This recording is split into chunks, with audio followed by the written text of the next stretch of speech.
them up. Super different and only putting on this round of the Everyone, if you hate snakes, then this snake will end it here for you. Double kill versus Irie on the back of his fight. Cancel fast forward the cheating.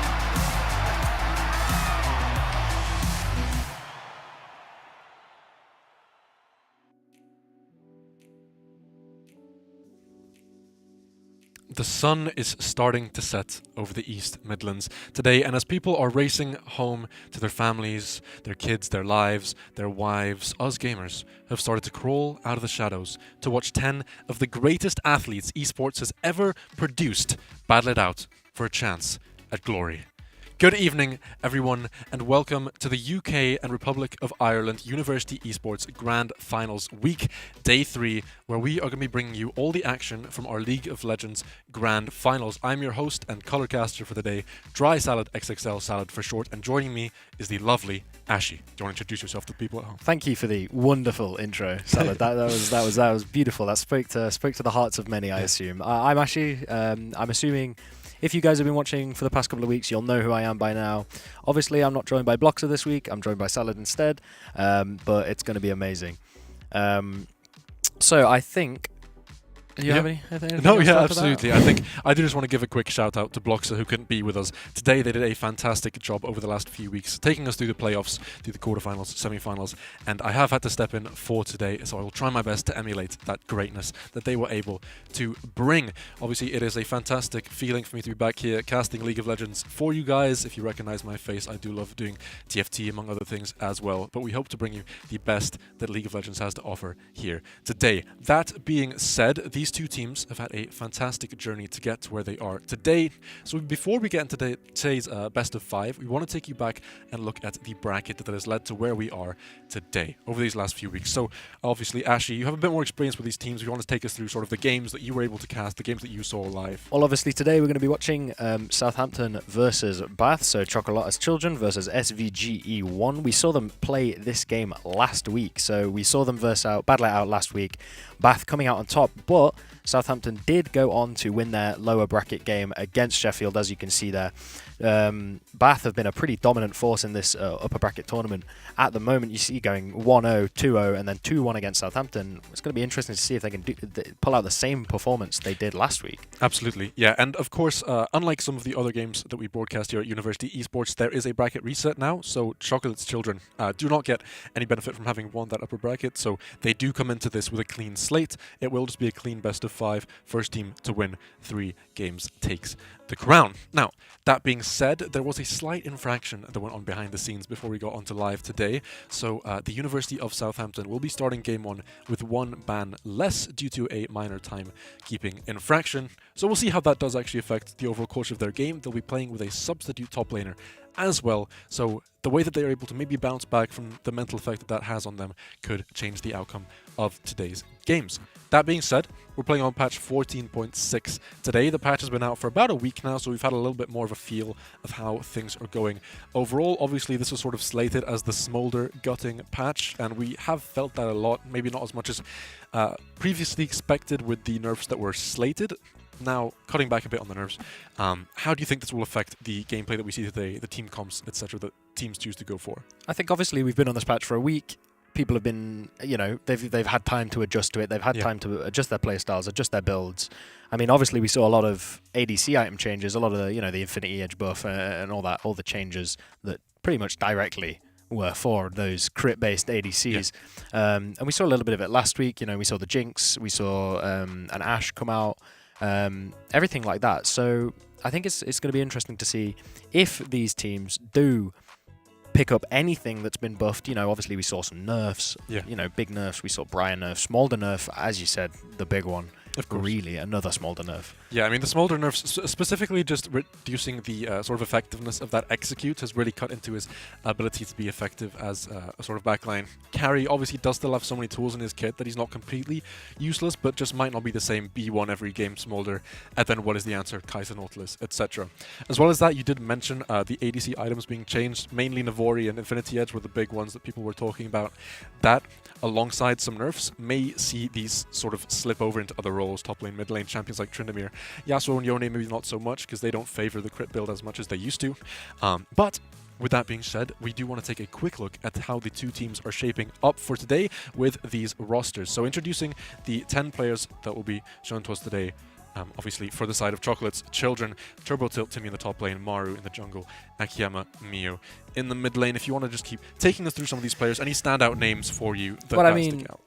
Standout names, we got to talk about Syracuse for the side of Southampton. A pretty big name when it comes to the mid lane. We saw his Swain in week 1.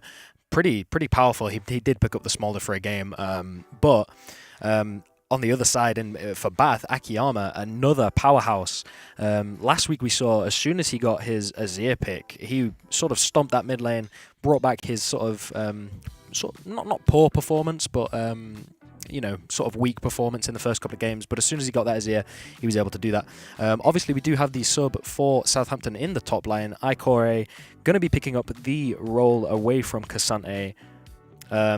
So, I mean, do you have anything else to say about this, I think? Absolutely. I mean, I think it'll be interesting to see how the sub is able to perform specifically, but we are ready to head into our first pick and ban phase, so we'll talk a little bit more about that as these players start getting those bans and picks in. Of course, Southampton, 1 ban less will be interesting to see. You mentioned the strength of champions like Desir, if they can actually manage to adapt to that as we head into the first banning phase of the evening. Obviously, 5 games to go overall today. Yeah, I mean, like I said, it's going to be, with the 1 ban less, it's going to be interesting to see if they can ban out the champions that they really, really need to. Maru, we saw last week, really strong on the Viego pick. He also picked Rel jungle in the last game, which was very interesting to see. I liked watching the Rel jungle, actually. Yeah. But they did ban a couple of ADCs last week. They banned, they only didn't ban the Azir in the last game, which was when Akiyama was able to pick it up and sort of stomp with it. So it's going to be interesting to see if they've adapted that. So I think we are going to move into that pick ban. Yeah, here we go. You did mention as well with that Azir pick, I think the main strength around the mid lane right now is how flexible it's sort of becoming in terms of not necessarily role availability, but champion availability, right? So Asol has found his way back into the meta, especially just a champion that's able to stall out games so well. We are in a meta right now where it feels like most teams are trying to play for those late game scaling compositions. You tend to see that 9 times out of 10 the games will be, one team wants to win the earlier game, close things out before 20-30 minutes, whereas one team is just trying to stall out as long as humanly possible and win the game at third Drake. And most games we see in pro play in general do end up winning at third Drake, as we see our first bans, Varus, Irelia, and Azir coming in, blacked out on the side of Southampton because that's their missing ban. We can see the Azir ban right off the bat. Southampton do not want to go against that Azir again. They don't want to let him have it. Akiyama is going to, he's probably going to be a bit disappointed in that, but he did have some pocket picks. It's funny that you mentioned the Asol. Akiyama did pick up the Asol last week, and it wasn't the strongest performance out of Akiyama, I must say. But the Rek'Sai ban third. Obviously, we had the bug fixes most recent patch, which put her into play again, really. Yeah, and I think one of the most interesting things to look at here is what the B1 is going to be. It is Viego locked in now, which means definitely going for a more aggressive playstyle here. Viego, one of those champions that wants to sort of get early advantages over these objectives. Once you start getting into team fights, you're level 6, hit 1 reset, you turn into this absolutely unkillable monster. And you can tell sort of from the bans from these two teams as well, the strategy that they are building up. I think the side of Southampton trying to neutralize more scaling options, whereas Chocolate's Children have knocked out more flexible options, more champions that can sort of win across different stages of the game. Irelia and Rek'Sai very strong early game picks, whereas Varus more sort of a hybrid flexible ADC, which you can build into any composition, really, right? Senna picked up now with the R1. Will be interesting to see if they go for a bot lane pairing or leave that more open. We did see the Senna pick last week from Southampton paired with a Tom Kench. I'm fairly certain it was a farming Senna, but I could have been wrong. Volibear second pick, a very strong pick. We saw that last week as well. A pretty hefty performance from the Volibear from Southampton, and it sort of matched Maru's Viego. As I've said, Maru's a very strong Viego pick, so it's good that they picked that up early. Yeah, and again, Volibear, one of those champions that has just sort of found its way into the meta due to a number of buffs happening around the champion as well as on the champion as well. We will be seeing him in 14.7 getting a nerf as a result of that, as we see immediately Ashe and Aatrox being picked up on the other side. So opening up quite a lot here. I mean, showing your top laner and jungler essentially. Picking the Ashe can be a bit more flexible. You might go onto the ADC or support roles. We'll be able to see that in a bit, but it does mean that it's a bit harder to counterpick the bot lane here because it gives a lot more options for Chocolate's Children, and Southampton have to use their bans very, very carefully here. So Fiora picked up as the R3 as the final section of the first pick and ban phase, meaning both teams have now shown their top lane solo laners, as well as half of their bot lane. It'll be interesting to see how they maneuver around that second bot lane pick with these next bans coming up. I think again the Aatrox. I'm saying we saw it last week. That's because we did. We saw a lot of these picks last week in the exact same format. Bath picking up the Aatrox again, shown pretty formidable when it comes to ignoring him in a team fight. The Nautilus is going to be banned away from Believer. That is one of Believer's sort of, safe picks. He really enjoys the Nautilus and he's pretty strong in it, but it is going to be taken away from him. The Braum coming back as well. It's going to be interesting to see what the final ban from Southampton is going to be. They obviously do not know the mid laner or the support, so it's going to be interesting to see what they will ban away from Akiyama. Absolutely here, and I think the main sort of power point that we want to focus on here is the Senna on this side, which can be so flexible here. You can pair this alongside an Enchanter, you can pair it alongside more of an engaged support, obviously getting rid of the Nautilus, but still has options through things like the Tahm Kench, things like the Blitzcrank. As we see Syndra slowly getting banned out here, as it is more of a strong blind pick. Mid laner, not much counters it in the current patch. Obviously Azir tends to be an okay counter pick, not great because of the E from the Syndra as well, but just knocking that one out. We'll see the R4 coming in here from Southampton, which should give us an idea of what they're looking to pick as their final counter pick of the game entirely. I think I do want to see something picked alongside the Senna here. Yeah, so it is the Tahm Kench taking away that power duo in the bot lane. I mean, they're leaving that last pick available for their mid laner to get some prio over that lane.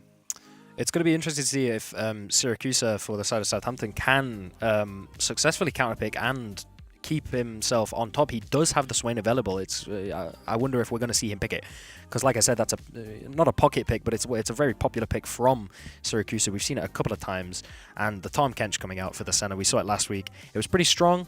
I'm fairly certain they didn't win the game that they picked Tahm Kench Senna, but that isn't to say that it wasn't a very strong composition. Orianna coming out for the mid lane for the side of Chocolate's Children.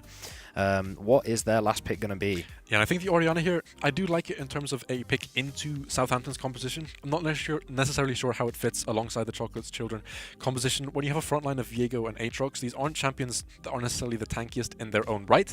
Lulu getting picked up, which does confirm Ashe as the ADC as well, meaning they seem to be building around more of a hyper carry focused comp rather than stalling out for the Viego and Aatrox. But I do worry about how squishy they are across the board, right? It seems like a very glass cannon, balls to the wall, just fly in there, try and get as many kills as you can quickly, get the resets for the Viego, and knock out the enemy team, which into a team that has a Tahm Kench and a Volibear and a Swain who are able to peel out so well, able to stall for so long, the healing and the shielding from the Senna, the healing from the Fiora, it feels like they're going to have to itemize very well to be able to deal with these threats on Southampton's team.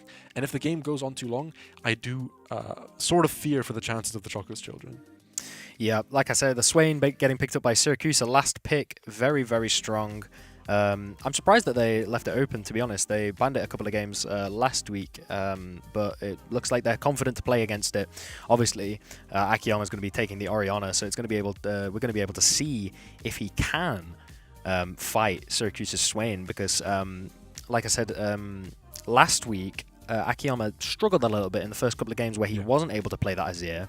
So it's a case of we don't really know whether Azir is his only good pick. So, he's going to be able to prove that this game. Lulu getting picked, very strong support, sort of like a basic support. Everybody picks Lulu. Lulu's strong with everyone. Right, yeah, and the Lulu, especially alongside a champion like Ashe, these champions who do so well with on-hit specific builds, Lulu just amplifying that as well as adding the picks on top of it means that you're getting so much more damage output. Is very good at keeping these carries alive. The problem is their team has essentially 4 carries, right? So you have the Viego, the Aatrox, the Ashe, and the Orianna, who kind of can all create space for themselves, but not for each other.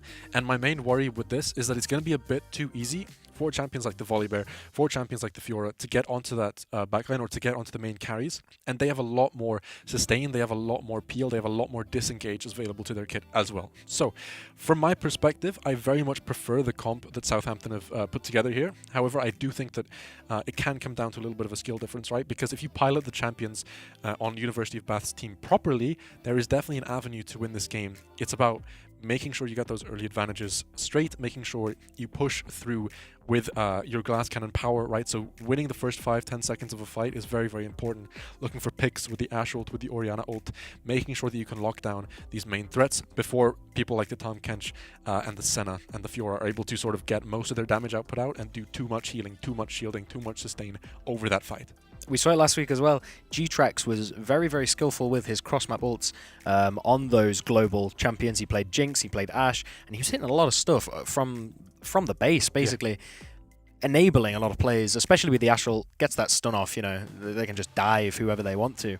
But as for the bot lane, specifically in Southampton, you've got a really safe bot lane here. You've got the long range from the Senna when she gets a couple of stacks, and you've got the ult from Tonkench, you've got that W away, you've got that really secure, you can't die. Yeah, or you almost can't die in this lane, and if you do, something might have gone wrong.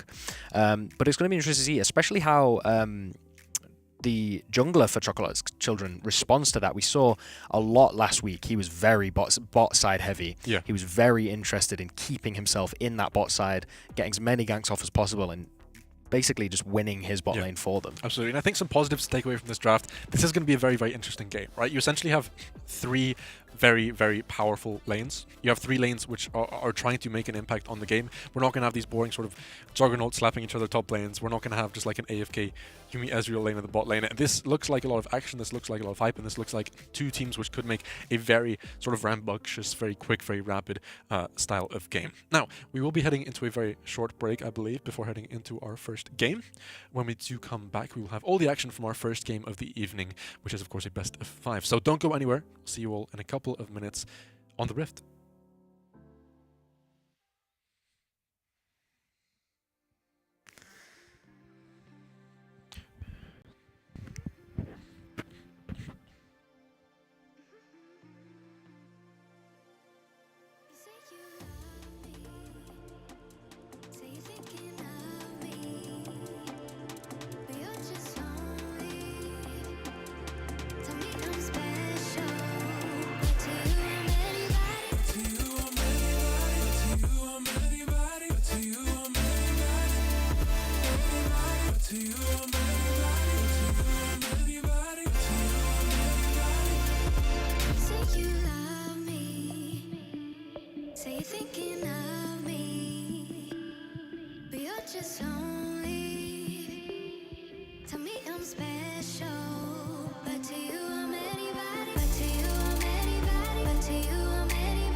Good evening again, everyone, and welcome back to the preparation for Game 1 of the University Esports Finals for League of Legends. We are just about ready to head into our first game of the evening.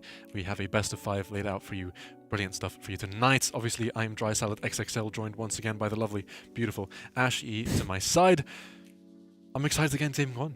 I am very, very excited. You know, we've seen the draft, we've seen the brackets. Everything looks really strong on both sides, so it's going to be interesting to see who comes out on top. Yeah. And I think from my perspective especially, I haven't actually seen these players in action yet necessarily. Obviously, I've watched some of the VODs and everything, but being able to cast them live, finally, a fantastic experience for me. So, hey, it's great to be here. It's great to be here by your side, and hopefully they have a fantastic series lined up for us. I hope it goes all the way. I hope it goes to all 5. I know some of the production staff might not feel the same way as me, because that could make it a long evening for us. But I just love these tense, tight series. You know, I think every time I cast League of Legends, it tends to be that the closer these games are, the easier it is for me to get hype, the easier it is for us all to get hype, and that just creates a fantastic little atmosphere for all of us at home. That being said, I hope everyone's had a great time so far. I hope everyone's had a great 3 days watching the University Esports. I was allowed one. They told me I was allowed one earlier today. The University Esports Finals week. We are inches away from being able to fly into our first game of the evening. Do you just want to give me your last thoughts? Maybe a prediction on how the game is going to go for us this evening? You know, obviously I saw them play last week. I know about these teams. I've seen them play. I've seen how they play. I do think that from what we saw last week, I do think Bath might have a pretty good chance in this first game, especially with their key picks. They've got their Aatrox, they've got their Viego, but also on the side of Southampton, they've got their Swain. They weren't able to pick up the Nautilus like they would want to, I'm assuming. But you know, they've got some key picks, they've got some strong picks. They've got that Senna Tom Kench, very, very strong. But I am sort of leaning a little bit towards Bath. But I mean, you said how strong Southampton's draft is. Absolutely, and I don't want to focus too much on the draft as a whole, because I think we get into the sort of mindset of like, oh well, they have the better draft, they deserve to win. But the fact is, we have seen time and time again that sometimes the better team is able to just pull out on top, and if you're able to execute your plan specifically the way that you want to, you can make any team composition work, right? If you're able to play around these objectives, if you're able to turn your advantages into something greater, you are able to then take that victory over your team. And it's not that Bath's team is weak, it's that it scares me in how easy it is to mess up, right? Aatrox, Viego, Ashe, Orianna, Lulu. Any one of those champions, if they get caught out, is just getting wiped off the face of the earth, right? So if you have the Tom Kench and the Senna, who from such high range are able to set up picks, it could get very, very dangerous to them. Having said that, on the other side, if we're able to land a massive enchanted crystal arrow across the map, if we're able to land a big Orianna shockwave, that could also turn the tides of the game massively. Yeah, you're sure right. Both teams have massive team fight potential. Yeah. Southampton obviously have that engage, like that Bath don't really have, but team fight ultimates, like you said, the Enchanted Crystal Arrow, the Orianna Shockwave, massive, can just completely, basically just take all that Southampton might have gotten up to that point and just remove it completely. Yeah. So it's going to be very, very difficult for both sides to pick and choose their fights well. Definitely. But hey, no Smolder, no Zeri. We are in a fantastic little state here. We've gone at least one game without seeing the favored pocket picks of every pro player in the world. It's just nice to see a little more variety. Obviously, these champions aren't necessarily the most varied in the world. These are still strong picks, I think. These are still meta picks, I think. But it's just a nice little spice that we've seen added to the draft overall. As well as that, we mentioned earlier that the top laner for Southampton, obviously coming in just for this first game, we saw how the bans maybe could have affected that draft. Missing out on one ban meant they didn't have sort of as much liberty to cut off the power picks from the side of Bath. Maybe that's why they left through some of those stronger mid laners. I mean, obviously Orianna getting picked up only in the second round eventually, so the bans didn't affect it as much as we might have sort of expected. But Azir getting picked off very early seems to be a very, very clear strategy that could carry on over the next 5 games. I'm certainly like predicting a lot of Azir bans tonight. Like I said last week, when Akiyama was able to pick it up, he sort of just dominated the mid lane especially. He showed us a lot of really good Emperor's Divides, a lot of shuffles, a lot of, you know, clean stuff, really. Yeah. So, I mean, it's pretty good, I think, from Southampton to pick up that ban as much as possible, and I'm assuming they're going to carry on doing so. Yeah, definitely. I think, just especially from what we've seen over the last week, obviously, this weekend we had LPL and LCK and LEC and UKL, all these, you know, these B-tier tournaments leading up to the to the main event of the week. I think one of the things that has been sort of much more of a focus nowadays is playing through those bot lane hyper carries, which tends to be how the meta evolves in general over the year, right? You start the year out, it's a new patch, it's a new season, everything is sort of wishy-washy all over the place, and as the meta tends to sort of stagnate, in 5v5 play, we fit back into this formula of having these strong brawlery top laners that control mage in the mid lane, these hyper carry bot laners with either an enchanter or an engaged support, and these junglers who can sort of impact on the map. So we have hit that period of sort of, I don't want to use the word stagnation because that makes it sound more boring than it is, just we've sort of figured out the meta, right? We figured out the patch, we figured out where we are in the year, and it's nice to see these teams at least adding a slight spin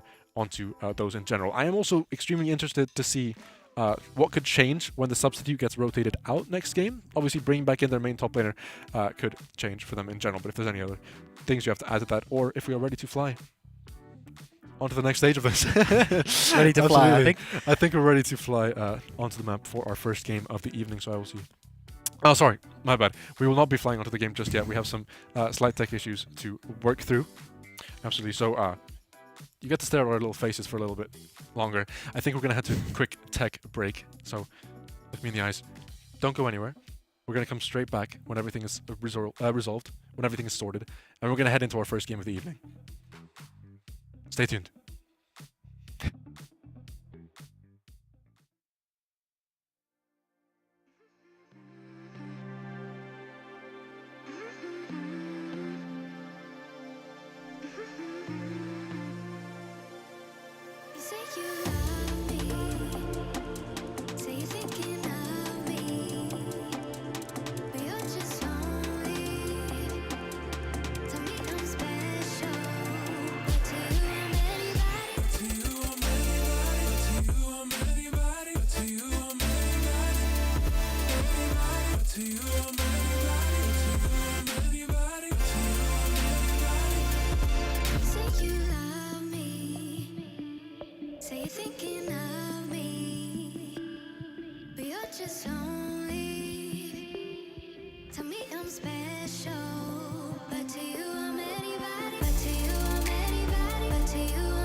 I don't wanna fall for you, oh no.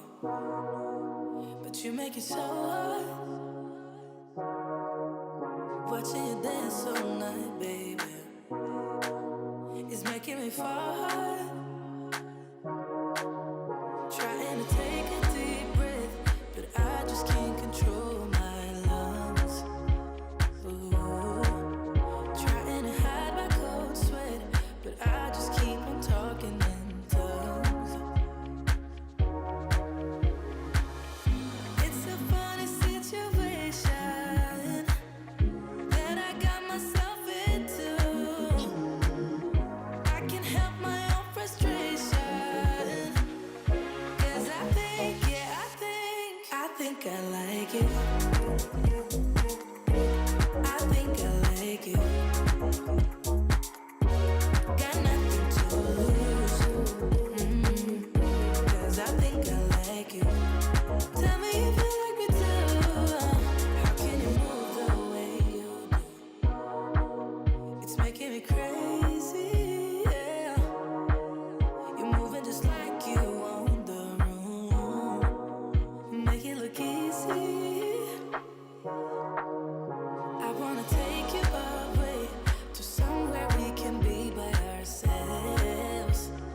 ran away. If you listen to the words I say, you know that I'm okay. You know it's just a phase. Don't think I'm leaving 'cause I'm not at all. And if you get hurt, it's unintentional. I just wanted you to realize that I'm the one you like, that I'm the one you like. So where do we go? Where do we go from here? Where do we go? Where do we go? I don't know. Where do we go? Where do we go from here? Where do we go? Where do we go from here?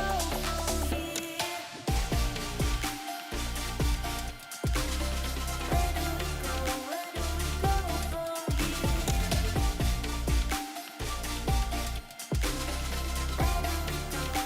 we go from here? Baby, I've been busy missing you. Say, have you missed me too? Say, have you missed me too? Was this intermission good for you? Yeah, was it good for you? Or are you just confused? Don't think I'm leaving 'cause I'm not at all. So if you get hurt, it's unintentional. And I know that what I did was typical. I just needed time to show you what you got. So where do we go? Where do we go from here? Where do we go? Where do we go? I don't know. Where do we go? Where do we go from here? Where do we go? Where do we go from here? Where do we go? Where do we go from here?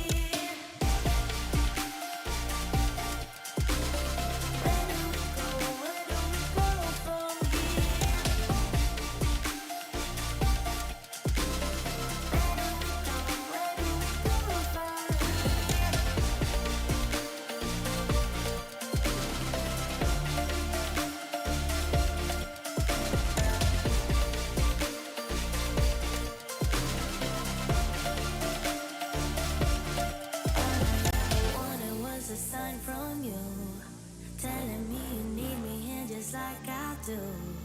All I ever wanted was to make it through. Tell me, how about you? How about you? So where do we go? Where do we go from here? Where do we go? Where do we go? Where do we go? Where do we go from here? Where do we go? Where do we go from here? Where do we go? Where do we go from here?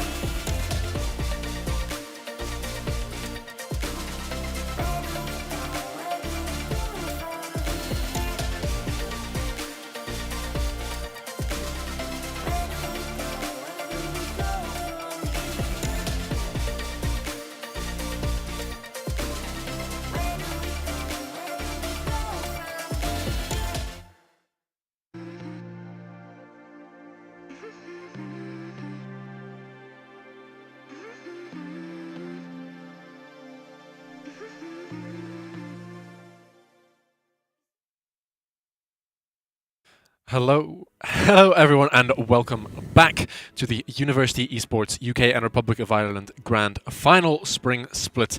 We have just come out of Game 1 now, so apologies for the tech issues. We weren't able to bring you all of the action from that game, but we are back here.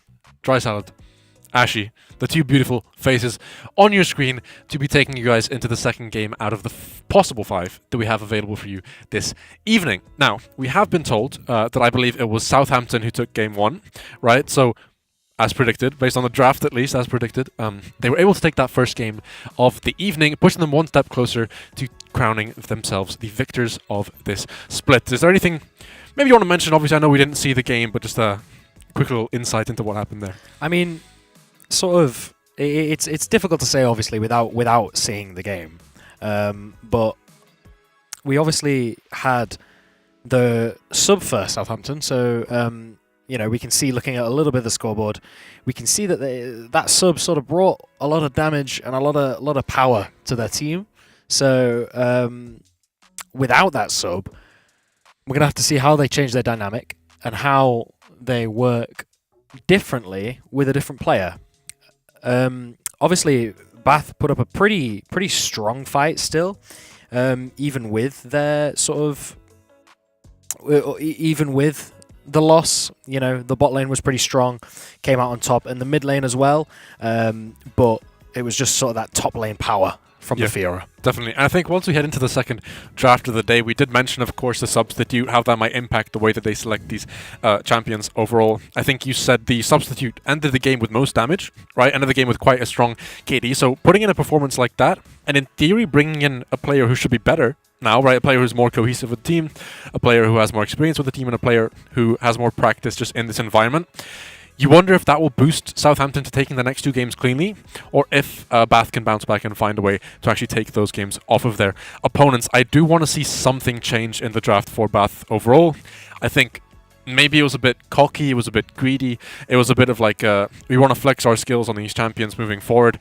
Maybe if they can tone that down a bit, go for something a bit more cookie cutter, something a bit more sort of safe and stable, which they can prove their skill on in order to win the game overall.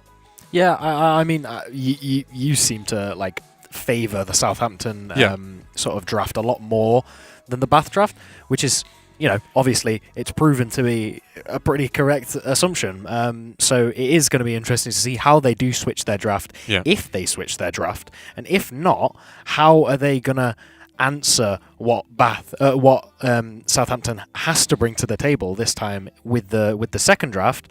But again, we've got a different player in the top lane. So it's about how the Bath top laner can adapt their playstyle to play against a completely different player than what they might be used to. Absolutely, and I think that sort of mental attitude that you need to have going into this game of like, well, look, I've just lost top lane. In theory, now there's a new player, you sort of have to learn the lane again from scratch, but at the same time, maybe from their experiences playing last week, they have a bit more of an idea of how to play against this top laner, have faced against each other before in a best of 5 series, or sorry, best of 3 series as they won 2-1. So might be a little bit easier for them, might be a little bit harder in the sense that they don't necessarily know what could be happening in the draft. I think one thing to take away specifically for Bath is just calm things down, right? Again, I mentioned, you know, the cockiness of the draft, but outside of that, it seems like they let the game sort of get out of their hands a bit. It was quite a high kill game, high damage game, sort of high intensity game. And with that being said, that is just not the style of play which I think suits them at all.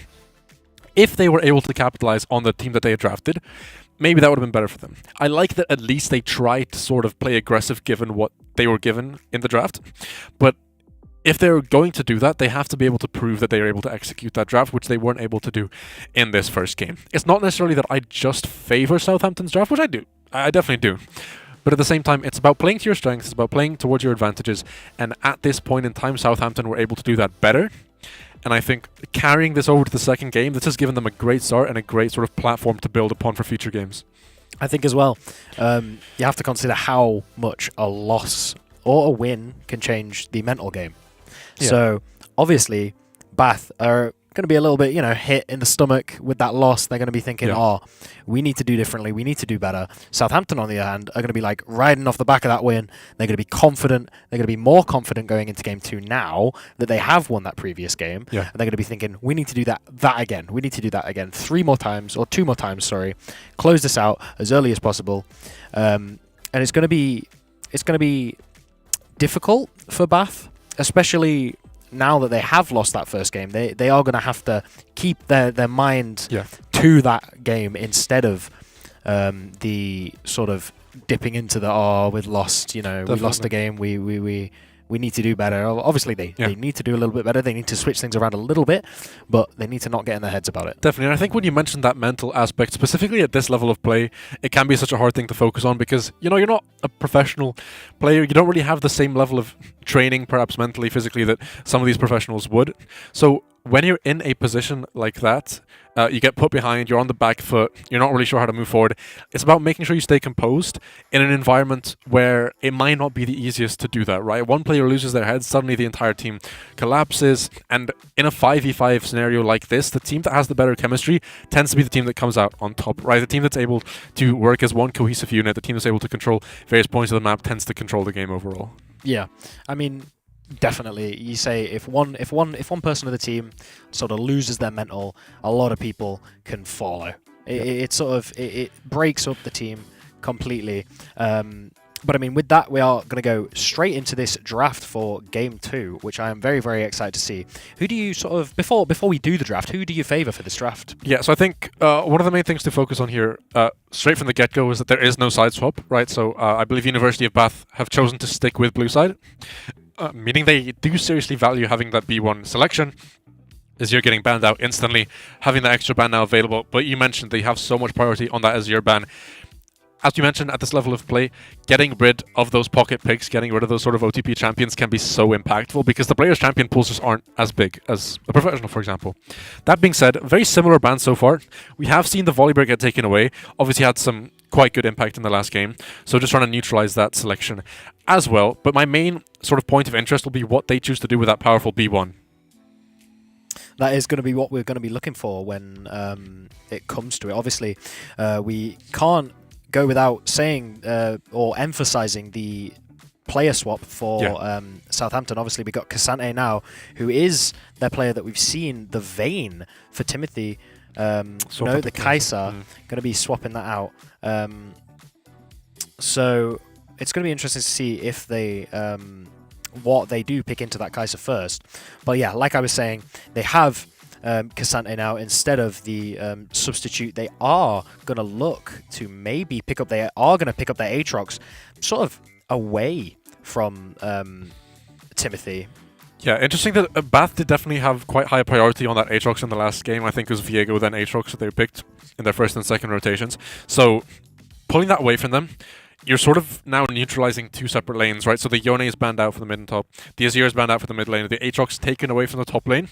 You've now very heavily targeted those solo lanes, and if you can play through those to a successful degree, then you could in theory just steamroll the entire game. Kog'Maw getting picked out now leaves so many options open for the support alongside that. I just like to see if they can create enough safety, enough space to give that Kog'Maw what he needs to take over team fights, to take over these actual competitive scenarios. The Kai'Sa I do sort of like as a flex pick as well. I don't think it is going to be a flex pick just because most people just want to send it to the bot lane where it's most comfortable. We see Viego picked up again for the side of the University of Bath, so not seeing any issue with that selection there. But again, already their first two selections are very, very, very heavy, like go in, one-shot someone, pray you kill them. It seems like it's shaping up to be a similar draft to last game. So it'll be interesting to see if they can curve the way that they played in-game to actually match that outside of game. Absolutely. We see the Camille getting picked up for the top lane on the side of Bath here. We're going to have to see what Southampton do answer with. Like you said, they've got that Kog'Maw, so they need a support that can sort of make the space. They need a team that can sort of protect that Kog'Maw, because Kog'Maw is such a strong champion, especially late in those team fights. They are going to pick up the Rek'Sai. Yeah, I think this Rek'Sai is an interesting one for me just because Rek'Sai traditionally was always seen as like a very early game centric champion. If you're not getting ahead in the first 5-6 minutes, your game's over. She has sort of adapted a little bit now to be more focused on creating a strong mid game, can scale relatively okay. And into a champion like Viego, the item differences, when you hit like 3-4 items, you're not feeling like you're being outscaled that much. It's just your usefulness in terms of an actual team fight isn't as great. Because once Viego gets that reset, as we mentioned so many times, it becomes an issue.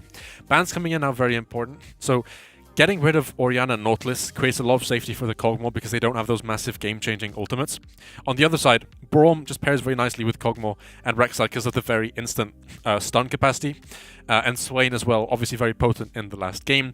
We see Syndra picked up, so they are showing their mid laner now, leaving that last pick for their support. I like this because I think they have the makings of a very, very potent bot lane here. And they've already neutralized so much of the top and mid lane that I don't think they really need to leave the counter pick for this intro, right? They can take that away now. These two picks here are going to show them what the bot lane is. So Kai'Sa, Blitzcrank, and now you have the counter pick into the Blitzcrank. This opens up so many options for you, right? Do you pick range to try and stay out of his hook range? Do you pick, I believe Lulu is still open, right? So you have the Polymorph available to make sure that they can never engage off the hook to keep your Kog'Maw alive as well. Or do you go for a counter pick in terms of something like Thresh, which is just a little bit more useful with its utility? Yeah, definitely. It is going to be very interesting to see what they do pick up in that support for the last pick. It looks like we are going to get a Kassadin game from Akiyama. Obviously, like you said, the Blitzcrank has a lot of counter picks really for that last pick. It's surprising to me personally that that Southampton themselves ban out the Nautilus, because that's a pretty nice pocket pick for Believer. But it does look like he is going to be looking to play Heimerdinger support here. Yeah, I mean, positives with this, right? You have the turrets, which can block the... I'll save that for if he picks it. Yeah. But if they were to pick it, obviously the positives are you have the turrets, which can block the Blitzcrank hook. Leona now, a sort of very nice champion in terms of, as we said, creating space, right? So can tank the hooks with pretty much 90% safety, right? Level 1, 2, 3, you're not going to kill this Leona with 1 or 2 hooks. You're going to have to get her a few times, so she's able to create that space. As well as that, if Blitzcrank hooks the Kog'Maw, that makes it free for Leona to just fly straight onto the Kai'Sa. So you're hooking that Kog'Maw in. Your Kai'Sa doesn't have cleanse available, right? It's going for the exhaust instead. That Leona lands on E, lands on Q. In the entire time that Kog'Maw's been hooked and then knocked up, that 3-second window, the Kai'Sa's maybe got like 1 or 2 autos off because she just doesn't have the room to breathe or be free. Kai'Sa, such a short range champion, to hit the Kog'Maw, she has to walk into Leona's range, right? So if Southampton play this bot lane properly, I do favour it very much. As well as that, they were able to take away the Aatrox and the Azir picks, meaning that this Kassadin right now, I do not like. You have one like out-and-out mage on the side of Southampton, as well as a little bit of magic damage. Not a little bit, but quite a bit of magic damage from the Kog'Maw. Your passive, not the greatest here. Leona ruins your champion. Rek'Sai, quite annoying for you early game, because it's very, very easy to gank a Kassadin pre-6.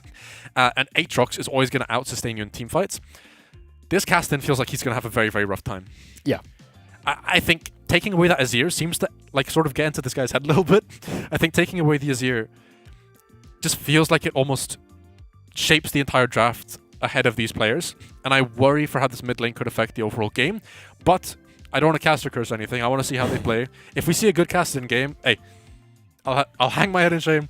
I'll put my hands up. I'll say fantastic performance. I just think they've dug themselves a little bit of a hole here again, and being down 1-0, this could be very dangerous for them, both in game and in terms of just their mental going forward. Certainly a brave pick. Yeah. I mean, with all the things you said, it is risky, but they are going to have to, prove that they can pull it off to sort of, keep themselves in this. Really, obviously, if Southampton win this, they do go 2-0, leading us to third game and potentially closing out in the third game. Yeah.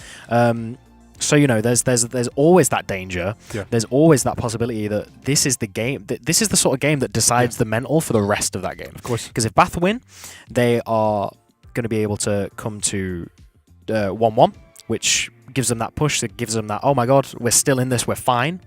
But if they lose this, they're like, oh, if we lose another, that's it. Yeah. So it's really, really difficult. And I mean, especially like you said, that the Southampton bot lane is so strong that Leona is seriously.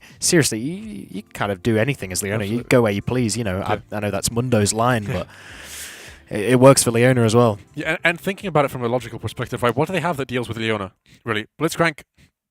You don't want to be hooking her, because then that's a waste of a spell, and you're bringing her closer to team. If you're wasting Blitzcrank's ult or knock up on her as well, then that just allows the carries to roam free. Kassadin does nothing to a Leona. I mean, he's a bit slippery, so maybe it's harder for it to lock him down. But in a sort of one-on-one, they're never really interacting anyway, so I don't really see that mattering too much. Viego gets ruined by Leona specifically, because if he's trying to go in, trying to, get resets off for his ult to try and, take over enemy champions, that permanent CC chain, if he's not able to time a good ult, can just ruin his entire team fight. Same with Kai'Sa. You can kind of never ult in, because it's just too dangerous for you. Having said that, we're ready to fly onto the Rift for our second game, see if our predictions come true and how these players fare against each other. Little 5-stack action from Southampton. Game 2 of this best of 5 series. Southampton currently lead 1-0.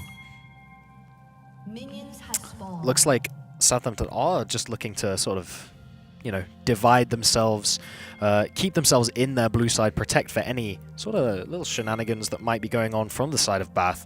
It doesn't look like any of those shenanigans are going to be happening, though. It does look like it's just going to be a default for the jungles here. Maru going to be starting on his red, and Jett Buff going to be starting on his blue. Definitely, and I think these starts from the junglers... I'm not actually the biggest fan of this unless they're thinking about 3 camping. My issue with the Viego start feels a bit better to me, just because I think it's impossible to play through this Kog'Maw lane right now. If you try and neutralize him, I don't think you really have the damage to kill him unless you're blowing 3 flashes. As well as that, he has the ghost to be able to walk away. If you miss the hook on Kog'Maw, he definitely doesn't die.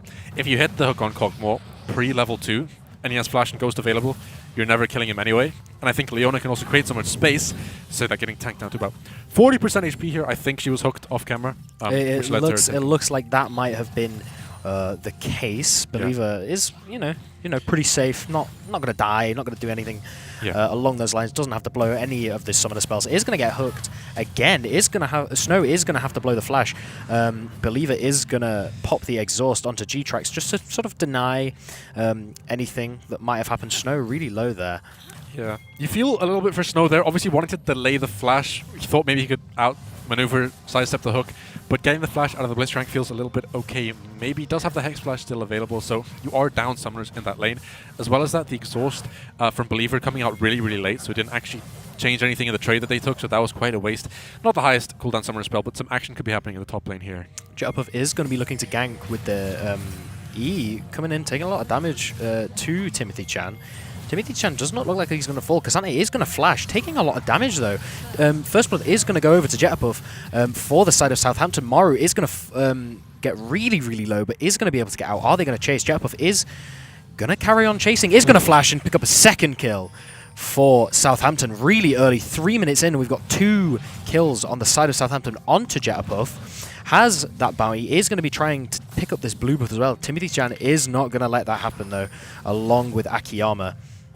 Yeah, at the very least here, Rek'Sai being forced out of the jungle, so won't get any of these camps, but that is an absolute disaster play for the side of Chocolate's Children to start this one out. I think a little bit of a misplay initially from Maru stepping into the edge of the Aatrox Q2 meant that they both got knocked up, got the double heal as well as the double max health damage. Then Rek'Sai comboing in, a little bit of that true damage from the E. 2 kills onto a champion which is known for snowballing like an absolute monster. This could turn really, really dangerous. As well as that, they have not been able to neutralize the Kog'Maw in any way since getting his flash, and are now being forced under tower. And their Viego is in top lane, right? So they can't force a play down here with that Viego. Rek'Sai is hovering that Viego, which means currently Southampton have complete control of the map, and they're looking for another top lane play. Looks like Jetpuff is just going to come straight back into the top lane. Timothy Chan is going to have to be really careful here. Almost falls. Is he going to actually die? Once again, Jetpuff is going to pick up a 3rd kill. Like you said, a snowball champion with 3 kills early is absolutely detrimental for the side of Bath. What are they going to do to sort of counter this? Like you said, they're not able to get any pressure in the bot lane because Maru's been forced to stay in the top side to finish his clear. He is going to be making his way towards that bottom side of the map now, so it's going to be interesting to see how he can answer what has just happened for the side of Southampton. Yeah, and could this be the impact of bringing in their main starting top laner again? Obviously, having Cassante in the roster now, their sort of #1 choice for the top lane, has led to this almost dominance up here. I don't want to necessarily say that Timothy has done anything wrong in terms of mechanic, but pushing up this far, after that first death, the wave is just stuck there. Cassante able to hold on to that wave in that position. They know Rek'Sai's there as this Crank Hook goes wide, so nothing going to develop out of this play. But yeah, they know that the Rek'Sai's there, but there's nothing they can really do, right? As Camille, you have to crash that wave, or you're just completely out of the game entirely. So in a way, you sort of take that death, if you can get the wave in. But at the same time, Aatrox, looking at the minimap, that wave is still stuck there. You see both flashes coming out. Akiyama is going to fall to such a small amount of HP, but flashes just out of the range of that Syndra and doesn't fall. Yeah. Unfortunately for Syracusa, Jetpuff is sort of hovering around inside of Maru's jungle. Going to get some wards down. Maru isn't going to be aware of such plays. And Akiyama is going to teleport straight back to the lane, not to miss any of these minions here. Yeah, and before that massive little double flash play happened in the mid lane, all I was trying to focus on there is the fact that Cassante still has TP available. So if he's able to just hold on to this wave state right now, as you see, popping the World Ender, trading a little bit there. An okay trade, but doesn't have the ult available, so would really want to crash this wave before that Camille takes onto level 6. In fact, I don't think he can even stay around for this wave. We'll just have to leave it where it is. Does have TP available, so we'll be able to come back to lane and free this out. No flash on the Viego, so no danger there at all. But yeah, up about 20 CS now. A similar gap in the mid lane, as well as picking up 1.5 plates, means that those gold gaps are starting to grow across the entire map. Up CS in the bot lane in a matchup that you outscale. Up CS mid, up CS top, up CS in the jungle, and 3 kills on that Rek'Sai. They should know Viegos on these grubs as well. 1,000 gold lead going over to the Rek'Sai here, as we can see. And yet, like you said, Jetpuff does know that Maru is on these grubs and is going to sort of walk in and go, these are mine. You can't have these this time. Jetpuff is going to be able to pick up at least one of these. We're not going to see any rotates from either lanes No mid lane rotates, no top lane rotates. Cassante is going to make his way down now just to sort of hover, just in case Maru decides he wants to come back in here, but it does look like the first 3 grubs of the game are going to go over to Southampton. Yeah, and this feels like an absolute horror start to the game for Chocolate's children, right? You need to be winning bot lane, that's number 1. Top lane, you can kind of survive with going 50-50, but it hasn't gone that way. Aatrox already has Tabbies, as we see Snow getting collapsed on here. Lord Hu going to flash in onto Snow, is going to land the hook and the E. G-Trax is just going to be able to pick up an easy kill here. Lord Hu is going to tank the Cogmore passive, but it's not really going to do much in the way of damaging him. Really, you know, strong play from Lord Hu and G-Trax to sort of bring their team back into this game almost. You know, we said that the power was in the bot lane, especially for the side of Southampton, so to see Lord Hu and G-Trax get ahead is really what Bath were looking to do. Yeah, this is absolutely what you needed if you are Bath here. Losing the first Drake, probably. Now that Cogmore comes back to lane, you're in a bit of an awkward spot because Blitzcrank did take so much damage there. I don't think Vega will even be able to get there in time before the smite comes down, so Jetterpuff will happily take that one for their team. Hitting level 6 off that as well, so a little bit more power in the ultimate. But this is a step in the right direction for Chocolate's children, right? Picking up that kill on the Kai'Sa, you weren't able to entirely crash the wave, but you got a little bit of tempo for yourself. The Cogmore is starting to get a bit more dangerous, so if they can get maybe 1 or 2 more kills down on him, he does have double sums available again now. But having said that, the Blitzcrank, if he is able to land the hook, they have that damage now to be able to just one-shot him completely. Yeah, I mean, this CS lead has shortened a little bit in the top lane, but it's still there for Cassante. Cassante is currently 18 minions ahead, with those 3 assists as well. So, you know, he's definitely ahead of Timothy. Maru is going to be maybe looking for a gank in the mid lane, but Jetterpuff is hiding in this bush. He is going to run into Maru here. Maru is just going to flash away from that and saying, absolutely not, I'm not messing with you. Akiyama is going to take a lot of damage, not going to be able to finish him off. Syracusa, unfortunately, going to really, like, closely kill Believer. It has got caught out here. Lord Hu has missed a hook. Believer is going to fall after flashing away. Snow going to be able to lay out a lot of damage, though. Maru looking to go back in, maybe. Doesn't look like they're going to be looking for the tower dive, though. Yeah, and a very well-placed ultimate there from the Kai'Sa, the Hunter there, flying in and just picking up, not actually getting the kill, leaving that kill for Viego, but the Q was able to isolate onto that single target there. So taking the second kill off the bot lane. Obviously, I think I would have preferred to see that kill go over to the Kai'Sa. Viego right now with extra 350 gold, not doing too much. As well as that, while that was happening, we saw in the mid lane for a second time this Cassian get chunked to within an inch of his life. 3 plates now gone the way of the Syndra, up 1,000 gold at only 9 minutes. And she is farming like crazy, meaning those stacks of splinters are coming in very, very quickly. She's going to get that execute very early in this game, right? And that becomes very dangerous because champions like the Kai'Sa and the Viego will be able to get picked off so quickly before they can get any of their sort of strength going in these team fights. As well as that, the ball rolling with Drakes. They've got 3 grubs. They are completely in control of the entire map right now. Pretty much, yeah. Southampton, I mean, they've asserted their dominance early here. They want to get this win. They want to get the second game under their belt. Timothy Chan is going to sort of engage on Cassante here. Not going to be able to do much in the way of an extended fight, but he's going to get that early trade prowess. It does look like Jetterpuff is going to look for a dive, however. Are Southampton going to be able to pull this off? It looks like Timothy is just waiting for the wave to sort of equalize and push into him, but Jetterpuff is looking to be dangerous here. This is good for Cassante here, right? So he's holding this wave because he knows he's going to push into him. It has the cannon. It has these multiple casters in the back line as well, which is just going to cleave through. He's forcing Timothy Chan off as much XP and gold as possible now. Timothy being smart in the sense that they know they are susceptible to gank, but not susceptible now. The tower dive is going to come in. Jetterpuff going to flash straight onto Timothy Chan. Timothy Chan is going to fall again to Jetterpuff. Jetterpuff on a rampage now. 4 kills. All of Southampton's kills going straight over to Jetterpuff, and all of the assists going straight over to Cassante. Yeah, hook going wide there for Blitzcrank, but the main story right now is that Rek'Sai with the 4 kills under their belt, right? Technically only up actually like 500 gold, but it's about the tempo that's created for the team. It's about the fact that they can now get 6 grubs, which if they get Baron later, gets paired with that, becomes just the absolutely most broken pushing power in the game, right? If you're able to get multiple Void Mites onto a tower with Baron buff, you can essentially off one team fight just end the game. They have the first Drake as well, so if you are Bath right now, Cassante is going to come for a tower dive. Finally, Akiyama falls. Not going to live on 1 HP this time. Cassante does make sure of that for Syracuse, though. Syracuse is going to get a counter gank from Timothy Chan. Not going to be able to do much, as Syracuse is going to be able to push him away. We aren't talking about Syracuse enough, I do feel like. Like you said, he was farming like a madman, matching the gold almost of Jetterpuff, that, you know, super fed 4-0, matching the gold with the farm. We saw this last week. Akiyama versus Jetterpuff. Not Jetterpuff, sorry, Syracuse. Akiyama versus Syracuse. Syracuse was able to keep that lead no matter what. You know, there's no massive kills coming over. Not even assist going over to Syracuse for that kill onto Akiyama, which is unfortunate. But Syracuse is keeping that power, though. It does look like they are going to be doing some interesting ganks here. Jetterpuff is nearby. It does seem like University of Bath want to try and set something up around the mid lane just to sort of give their cast in a bit of breathing room. Obviously 200 gold shutdown available on the Syndra now as well. The main prize being that Rek'Sai, but if they can just sort of stall out the Syndra a tiny bit, 1 kill, get that shutdown, give Castin maybe 2 or 3 minutes to get back online, get his first item, the game becomes a lot more playable. Drake up in 4 seconds. University of Bath do actually have a much better setup for this dragon right now. I think if you're Southampton as well, you don't necessarily mind giving it. Your Kog'Maw's quite far away.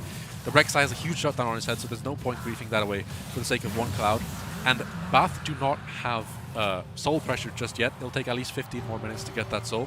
So they're happy where they are, just giving this one up, getting some plates, getting some farm on top. The Syndra's in a safe spot now, 4 plates, up almost 40 CS as well. And that gold lead has increased to just over 3k for the side of Southampton. Looks like Believer and Jetterpuff are looking to set up a gank. The side of Bath do not know that there is a sneaky Rek'Sai in that bush right there. It does not look like anything's going to come of it, though. Maru is going to wander in as Jetterpuff wanders out. So are we going to see something? Maybe a lane gank from the side of Bath. They really are trying to pressure these, you know, these fights, these kills. They really want to get back in.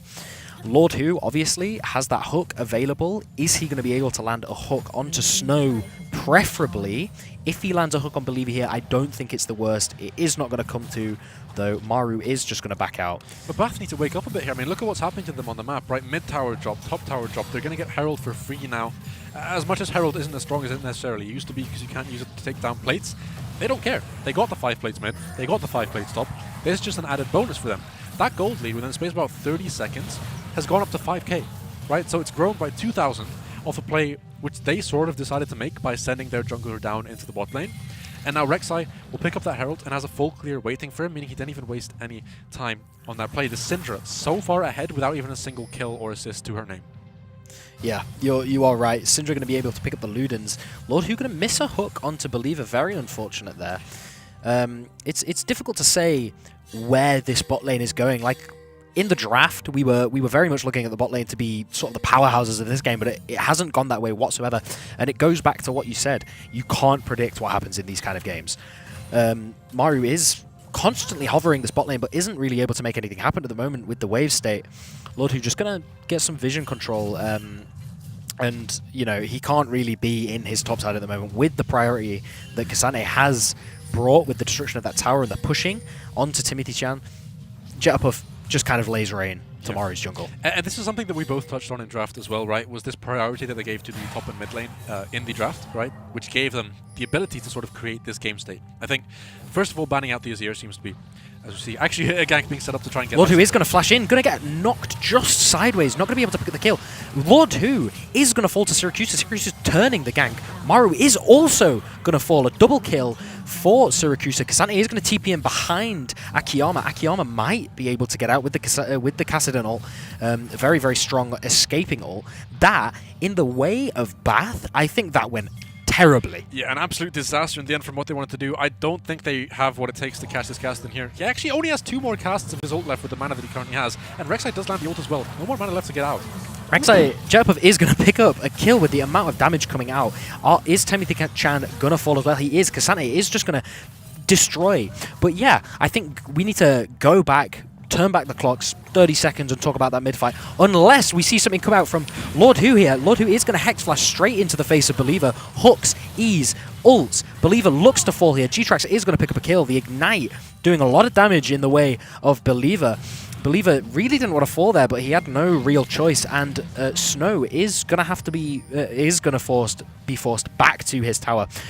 let me try again. Let's move back to that dive. Let's move back to that mid fight. What happened? What went wrong? Yeah, well, as you say that, flashing. Oh my forward god! at the bot lane Another is every time I try and talk about that mid fight, something happens in the bot lane. Syracuse is not going to be able to pick up the second kill onto G-Trax. The TP coming in from from Kassadin, from Akiyama. The dive again coming out. Syracuse is going to fall once again. Not enough damage this time. They say not again. You're not getting a double kill again. Snow is going to take down Akiyama though. A sort of misplaced tower shot. Really, he really didn't want to juggle that aggro there, but he still did, and then he falls for it.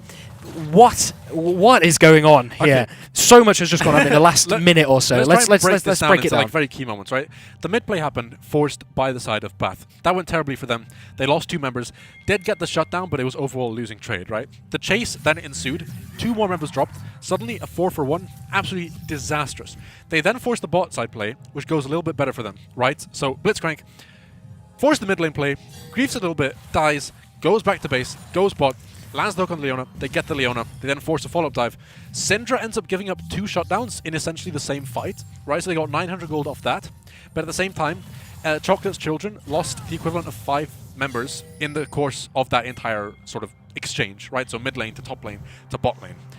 This means that they have now increased their lead to about 6.5k, so definitely overall better for them. And they've kept hold of their 2 main shutdowns in the Aatrox and in the Rek'Sai. So while Syndra did go down twice, she picked up 2 kills mid, picked up 2 assists bot lane. She's still happy with where she is right now. They're up 6 kills. They're about to get the 3rd Drake of the game, which means that there's almost no soul chance for Chocolate's Children. They have 6 scrubs. They had that Herald which they used top to get 2 towers. The map is completely split open, and with Baron spawning in 1 minute and 15 seconds, I really like their chances of closing this one out very early, like 25 minutes. Very, very. It's gone so wrong for Bath. Yeah. They needed to force those plays. They had no other choice. They needed to get some kills on the board. They needed to get some gold. They needed to get those shutdowns, but it just went wrong. Syracuse able to pick up, like you said, the two kills in the mid lane. On that sort of misplay for the dive, they really didn't need to die there from Bath. And again, in the bot lane, I don't think Akiyama needed to die there. I don't think he needed to take the aggro of the turret. Jetpuff is going to get sort of spotted in the jungle there, taking the red buff. Is going to get out there. Snow is going to get hooked by Lord Hu. Max range hook. And that is just going to go down to Maru. That is a key pick. They needed that pick. They lost no members for that. They got the shutdown that they really, really needed. And I don't want to say they're back in this because they weren't out of it, but it's certainly a push in the right direction. It's baby steps, right? And, you know, it's a 3rd shutdown that they were able to pick up here as well. The main fear I have right now is, I mean, you're down pretty much an entire item top lane because of how much the Aatrox has been allowed to farm. He got 2 towers as well. So you really need this Kai'Sa to hit her 3-item spike to be able to just completely take over the game. That being said, because Kai'Sa is so much of their win con, it's very easy for Syracuse and Believer to quite literally just tunnel straight onto that Kai'Sa, ignore everyone else, and focus on her, because if they use all their spells on her, there's nothing else which can really deal with them. So landing that ult to the Solar Flare, landing the Chain CC, Blitz, hook goes wide there, that could have been actually a little bit dangerous.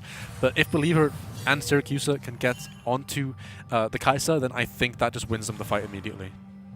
Yeah, absolutely. I think what is going to happen here is we are going to really, really need to see some shutdown onto this Kai'Sa. Like you said, she's their win condition at the moment, and they can't really look to anybody else within the team to sort of be their win con at the current moment, because every lane is so far ahead. Like you said, the 70 CS lead in top lane, it has put Kasane into such a good position.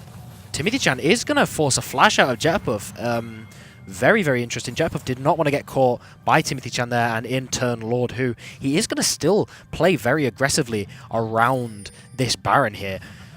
I don't think either team want to go for the Baron at this point, no. But I think it's certainly something that they need to think about. Jetpuff still around. Believer just want to get rid of that vision. Yeah, and I think for the University of Southampton here, the main thing they want to do, they can start up this Baron, but you don't want to just end up flipping the entire game for it, right? You are in a great position to turn.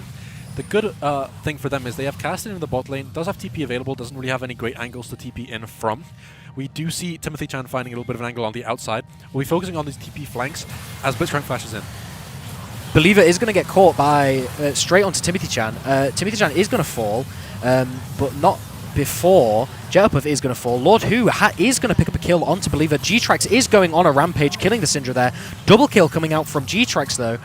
Snow, sorry, and Cassante is just gonna power through their team. Triple kill now coming out for Snow. I'm not sure if he picked up that last kill with a passive or something, or it's just the the client, the announcer being a little bit behind. But Cassante is just gonna look to chase. Tell me exactly what happened during that fight, because it was a bit of a mess. I wasn't exactly sure who went on who. I saw. Believer go straight in onto Timothy Chan, shut him down, make sure he didn't do much damage. But Jetupov fell first. It looked very, very strong for Bath. Why did they lose? I think the name of the game here is focusing and sort of targeting, right? So Believer, yes, got onto Timothy Chan, forced him out of the fight, but that doesn't really matter. Camille is not really a problem. Having said that, Cassante being chased out into his side of the map here. Viego might be able to loop around and get on top of him. We do see Jetupov coming in, as well as Believer, who will be able to... This is going to be a big fight here. Teleport coming in from Syracuse. Cassante is going to take a lot of damage, but isn't going to fall. Maru is just going to get turned on. It looks like Maru is going to fall. Viego is going to die, yeah. Jetupov is just going to sort of get pulled into the backline on his own, really without his team, a little bit early going in on that Syndra. Syracuse is going to pick up a kill, sorry. And again, Snow just going to flash in and just straight spit into Timothy Chan's face. I think that fight went really, really in the way, well, obviously in the way of Southampton. It could have gone a lot better for Bath, though. They got Jetupov. Obviously, Jetupov went in really, really early onto the Bath backline. It looks like they might just push to end. Yeah, 10 seconds on the Viego. I mean, 5 seconds on most of the carriers now, setting me up. I'm not sure if they have exactly what it takes to force the end here. Can get maybe one Nexus tower before moving away. I think the smart play would just be to back out here. They're forcing a little bit too much, don't have a full wave, and the Void Mites are a bit away from spawning. So after taking this tower, they should back away and head over to their base. They don't want to lose after such a brilliant team fight that they just took. Having said that, Believer did have a monster fight. Dodging the hook as well should mean their way to safety. Believer might just have to tank a death for his team. Believer is going to tank a death for his team, like you said, but Akiyama has that ult. He has those ult charges. Timothy Chan, did he TP into the backline? He did. Picking up a kill onto Snow, a shutdown, in fact. Cassante is going to have to pop the World Ender. Maru and Timothy Chan both going to take so much damage from Cassante here, and Jetupov in the middle of them. Cassante is going to fall, and so is Jetupov. That looks really dangerous for a small amount of time for Bath. So, Jetupov and Cassante doing so much damage to every single member of that team in that fight, but they are going to come out on top of that fight, and it looks like they might have the angle to sort of look. They obviously have this angle to look for the dragon. They can pick up the 4th dragon, but do you think they'll be able to swing this and pick up maybe the Baron? Yeah, and I mean, both teams just chomping at the bit here, clearly want to force the game-winning play. I think this has been a back and forth of misplays, right? So, Chocolate's Children managed to finally win a team fight around that topside Baron play. From taking that, they then massively overchased Cassante on his Aatrox into the bot lane. After that team fight happened and they killed everyone, you take the inhib and you should be happy with that. You leave, you reset, you have a free setup for Baron. No, they got greedy, they thought maybe we have an opportunity to end here, we have a chance to end here, but there was 5 seconds on Viego, there was 10 seconds on Kaiser, there was no window, they just used all their ultimates. They had no real way out of the situation, right? TP from the Camille comes in, they pick up a couple of bodies, but not enough to give themselves what they need to start the Baron themselves, which means even though University of Southampton kind of threw at the end there, it wasn't bad enough to completely flip their game. They do still have control. They do still have the lead. They have Flash available on Syracuse and Jeropuff to make some huge plays. I do want to give some kudos to Believer for an absolute monster fight there. Hit the 3-man Solar Flare into a massive E, massive Q. Kept the Kaiser completely stun-locked and made sure that they were able to cleave through. But again, overcommitting. And now Aatrox maybe getting caught out in the bot lane, but can they trade the Nash for it? It looks like Southampton are going to just be able to sort of pick up this Nash with not a lot of struggle from Bath. We've got Cassante in the bot lane, is 2v1ing at the moment. Akiyama and Timothy Chan both having struggles, but Cassante is now TPing into the backline of Chocolate's Children. Jetupov is taking a lot of, is dealing a lot of damage to Lord Who. Cassante obviously TPing into the backline, is going to fall though. And then Maru is going to be able to take him over, and Flash over the wall lives. Player, Akiyama, sorry, is also going to live, and it looks very, very split. The positioning from Snow there was just a little bit abysmal at the end. I mean, he had the Ghost available. He could have created so much space for himself, but walking basically melee range of these two carries meant that he was taken down went away from his Leona, away from his Rek'Sai. Nobody ready to protect him. But we do still have the damage of Syracuse landing that Rek'Sai ultimate following through here. Jettopuff might be grieving a little bit. Jettopuff is going to fall there, but is going to pick up the kill in the end. I mean, I don't really know how worth that was for the side of Southampton. You know, obviously a 1-for-1, but is it a 1-for-1 realistically? Yeah, I'm worrying a bit here for Southampton. They seem to be getting very nervous. I feel like they've had opportunities to close out this game, and they're just not really sure how to play around these objectives, right? And I feel like this has sort of been happening over the course of the game. They've had these massive leads. They've had the capacity to create their own team fights, right? And it's quite simple. You start the Baron, right? You wait for the team to come into you. You keep the Leona and you keep the Rek'Sai sort of positioned in front of your Syndra and Kog'Maw, and there should be no issue. Because as soon as the Blitzcrank goes down, Kog'Maw and Syndra have free reign to go completely nuclear. They should be able to outrange the Camille and the Viego completely. They should be able to keep away from the Cast-In, who of course hasn't even reached level 16, so haven't even hit his main spike. And it seems like they're going to try setting up around Baron again. If they can execute this right, it should be the way that they end the game, but they've just failed at that 3 times in a row, and it's getting to the point now where it could be dangerous for them. Hook goes wide though. Looks like Bath are going to look to once again interrupt this Baron. What is going to happen in this fight here? It's going to be a big one.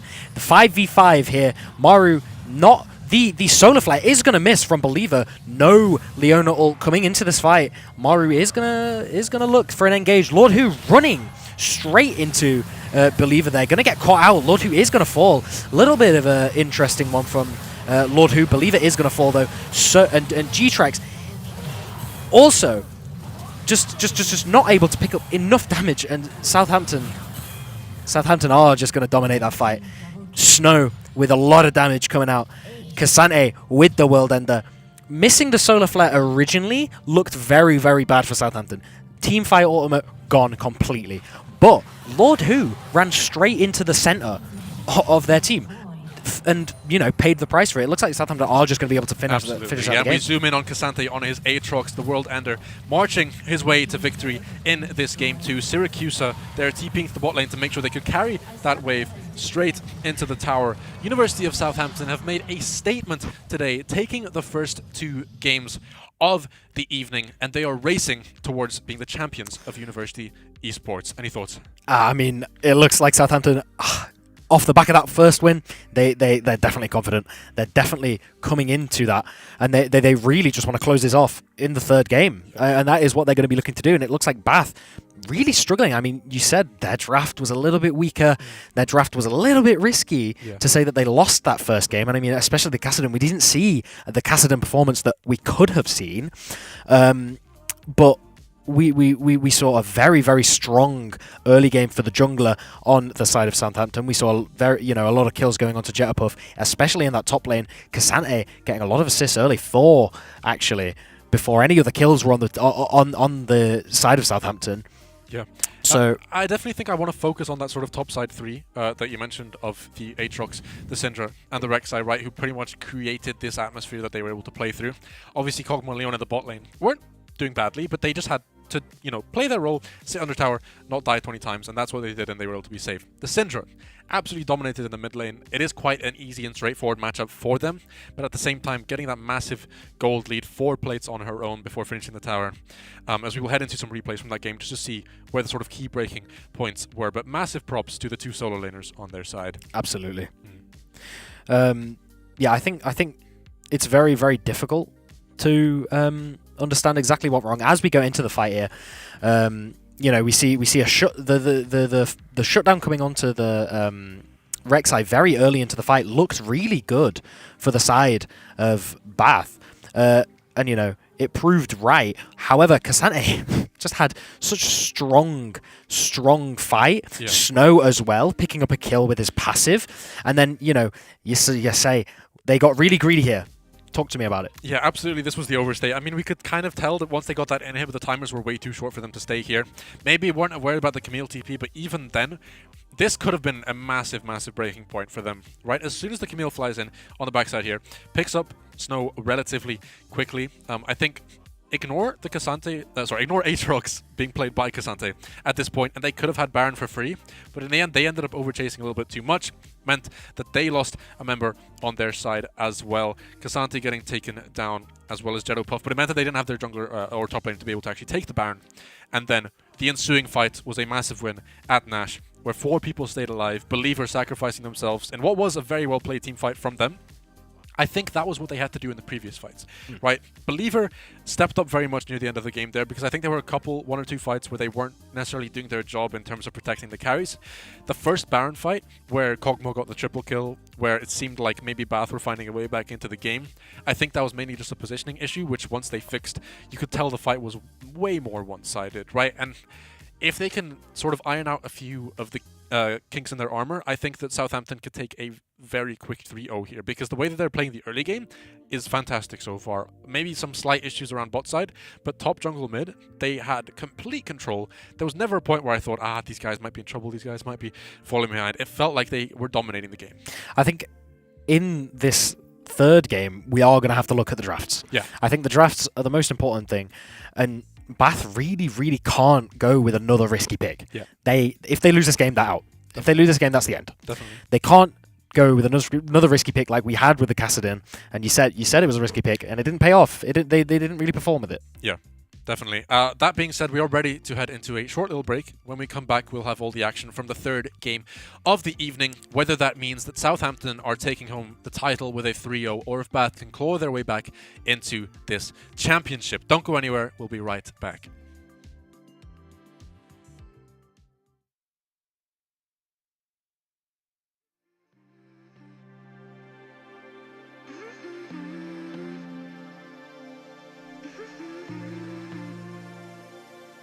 You say you love me, say you're thinking of me, but you're just lonely.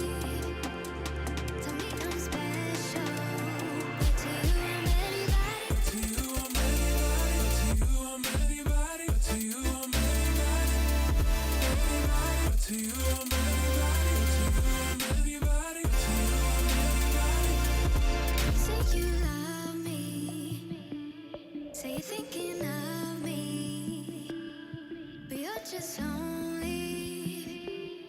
Tell me I'm special, but to you I'm anybody. But to you I'm anybody. But to you I'm anybody. But to you I'm anybody. Anybody. But to you I'm anybody. But to you I'm anybody. But to you I'm anybody. Anybody. But to you.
Everyone, if you hate snakes, then this snake will end it here for you. Double kill versus Irie on the back of his fight. Cancel fast forward to cheating.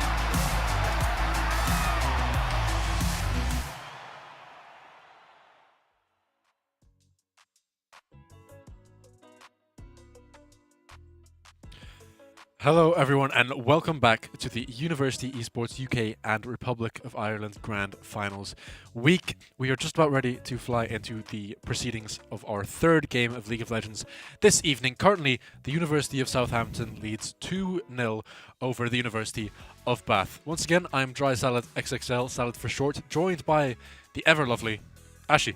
Thank you. How have these games been for you so far? They've been interesting. It's definitely interesting to see Southampton come out on that lead, especially after last week's Bath win.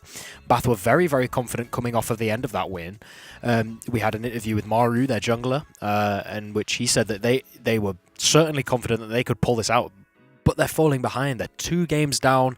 Going into the third game, Southampton could just pick up the win here. Yeah, and you said that word twice, confident. I feel like it's important to focus on that confidence because it feels like this is the stage where you can start to lose a little bit of the fire that you had inside of you, right? Especially if you are the University of Bath, if you go for these more sort of out there drafts, if you try to sort of make something happen, try and skill gap the enemy, you lose with that style twice. It starts to affect you mentally, right? And you start to think about, oh, who am I blaming for this? You know, like, where can we fix things? And I think definitely they are in a rough spot right now, but I don't want to completely write them off because I've seen some glimpses from them and I've seen some sparks from them. And also, we saw them win against this same team literally last week, right? They beat them 2-1 in a 3-game series. All they need to do is sort of find that spark, be able to carry it out over a longer course of the game. Most of their issues have been in that early game, right? It's about making sure they don't just let the game go completely out of control early on. I'm sort of wondering if the losses from the side of Bath are due to a sort of overconfidence, almost. They obviously won the games last week, so they're playing against the same team that they won against. So maybe they're thinking, this should be fine, and they're sort of letting slip their sort of performance a little bit, just a tiny little bit, but just enough to let Southampton get that upper edge. And especially, we've got Southampton winning the lower bracket. They are obviously a lot more confident coming off of that into this final. We are going to go straight into the bracket here, though. Obviously, the Azir ban coming out straight again for Southampton. They do not want to give Akiyama that Azir. Yeah, these bans haven't really changed. Same 3 bans that they had last game. There's no need to change them, right? This time, prioritizing that Aatrox, they thought we can't let them get both of our solo laners' main picks, right? So B1 on the Aatrox, but that does mean that you can immediately counter it with the Fiora, which we saw happen in the first game of the evening, right? And that obviously went very well for them. That Fiora was able to win out in the matchup and win the entire game. But what do you pair this with? I'd like to see a jungler get over it here because then you have so much freedom in terms of actually like setting up your bot lane duo. Senna and Jinx, the only 2 champions banned out, meaning you have so many different playstyles you could sort of move into. Yeah, we see the Braum getting picked up. Obviously a very, very strong team fighter, as well as, disables sort of a lot of damage that can be thrown out from, that ranged sort of fighting. You mentioned the Fiora that they had in game 1. We do have to mention that it is a different player on the Fiora this time. They had the substitute on Fiora in the first game. Is Cassante going to be able to bring it like he did? Well, not just the substitute, but the substitute of the substitute. And that player was able to pull out a win for them, you know. So obviously, first of all, kudos to them. Second of all, it makes you worry a little bit, because if Cassante is supposedly their best player, or at least their best top laner, should I say, then it doesn't bode well for the side of the University of Bath. Picking that well out now obviously is a flex pick technically, but so much more favored in the jungle for a number of reasons. You know, her Q smite, you can't miss a smite, basically, right? So much damage that nobody can really outsmite you on jungle camps. Orianna with the Rel, massive engage potential there, right? With the flash W, with the flash ult. You get the Magnet Storm alongside the Shockwave, things get really, really dangerous. Picking up the Syndra on the other side, this matchup we saw go favorably in game 1, right? The Syndra was able to come out on top with the Orianna. And if this Syndra's anything like last game, this could be absolutely devastating as we head into the second phase of bans. We saw the Syndra not really doing anything in the ways of kills early, but certainly keeping that CS lead. Yeah. We saw a massive CS lead from Syracuse, you know, couple, 40, 30, something along those lines, but it was certainly significant. Syracuse really strong on these kind of picks. Not going to pick up his Swain, which I'm surprised at, considering it's not banned out. He obviously feels confident on the Syndra enough to let go his comfort pick. We're getting a Vi ban from the side of Bath. We know Jetapuff likes the Vi. Viego going to get banned out for Bath. Bath not going to be able to pick the Viego this game like they've so favoured the last two games, but would they want to pick it? It hasn't gone as they needed to. That is interesting. It seems like they're treating this as a real support, right? Because that Viego ban indicates they think, oh, this could still be getting flexed. So remains to be seen where that rel actually ends up, as we see the R4 will come through here for Snow after this ban. I'm not the biggest fan of the double jungle bans here, because you basically just said, have whatever ADC you want. You know, like, we're just going to give you free pick. Yes, they can counter it because I do see both bot laners now, but what are you going to pick? Aphelios? I'm not sure if I love here. You compare it alongside a Thresh, and then I like it a bit more, but then the Thresh into the Braum, you know, suddenly it's becoming almost impossible to land hooks. This could be a dangerous pick. This, again, feels like an ego pick, and that's not what we wanted to see, right? You know, you're thinking, I'm just going to play better than him. But that hasn't been the case so far. We really needed to see... So, again, like you said, it's an ego pick, it feels like. Obviously, we are going to see the Rel in the jungle. We did see Maru pick this up last week. But, yeah, the Aphelios, not the strongest of ADCs, and certainly not the safest of ADCs. Aphelios is also one of those champions, in a sort of semi-joking way. He's one of those champions that it feels like if you're not Korean or Chinese, you just shouldn't play him, right? Because they just... The game works very differently in these two regions, right? And the way that the game tends to exist in Europe is a very different game to that we see A, on the pro scene, and B, in Eastern regions. And Aphelios doesn't really match that playstyle, right? Champions that tend to be good in the West are things like this Kai'Sa, things like even the Ezreal, not so much, but there's champions that have a lot more agency in what they do and a lot more agency in being able to take over the game. Aphelios is a champion that is heavily reliant on so many different factors that even if you play him perfectly, you could like be useless, right? So you must have a very good support with you if you're an Aphelios. You must have a bot lane that is running into you, which they do. They have the Kai'Sa Braum, right? So short range bot lane does help out a little bit. But I'm worried that, again, it feels like they've given themselves a little bit too much to do. They have a much easier team fight, I will say that, with the Orianna Rel engage. But if that misses, where's the follow-up on that? That's my main fear. I don't really think there is much follow-up on that. If you miss... You know, the Orianna ult, if you miss the Rel ult, if you can't really do anything with the Rel ult, especially with the Lulu ult as well, the Lulu ult's going to come out on the Rel, the Lulu ult's going to come out on the Aphelios to, you know, save that sort of dive. We saw an Udyr picked up for Jetapuff, you know, really, really tanky, deceptively tanky, I feel, at Udyr. But it's really difficult to think about how this game is going to go. It certainly seems to favour Southampton once again, but we haven't seen... G-Trax play Aphelios yet. We haven't seen what he can do. We haven't understood the picks that he could pull out. So maybe it's less of an ego pick and more of a I can win this game for us. Definitely. I think the one positive to take away from it is that at least Aphelios is a champion that scales quite well into the late game. One of the things they have not drafted at all is a team that can cope in the later stages of the game. I mean, they picked a Kassadin, but with the team the Kassadin was playing into, it was pretty much guaranteed that he wasn't going to be able to play anyway. So it's sort of like a pseudo-placebo pick in the terms of being like, hey, we have a late-game champion now, but he can't reached the late game.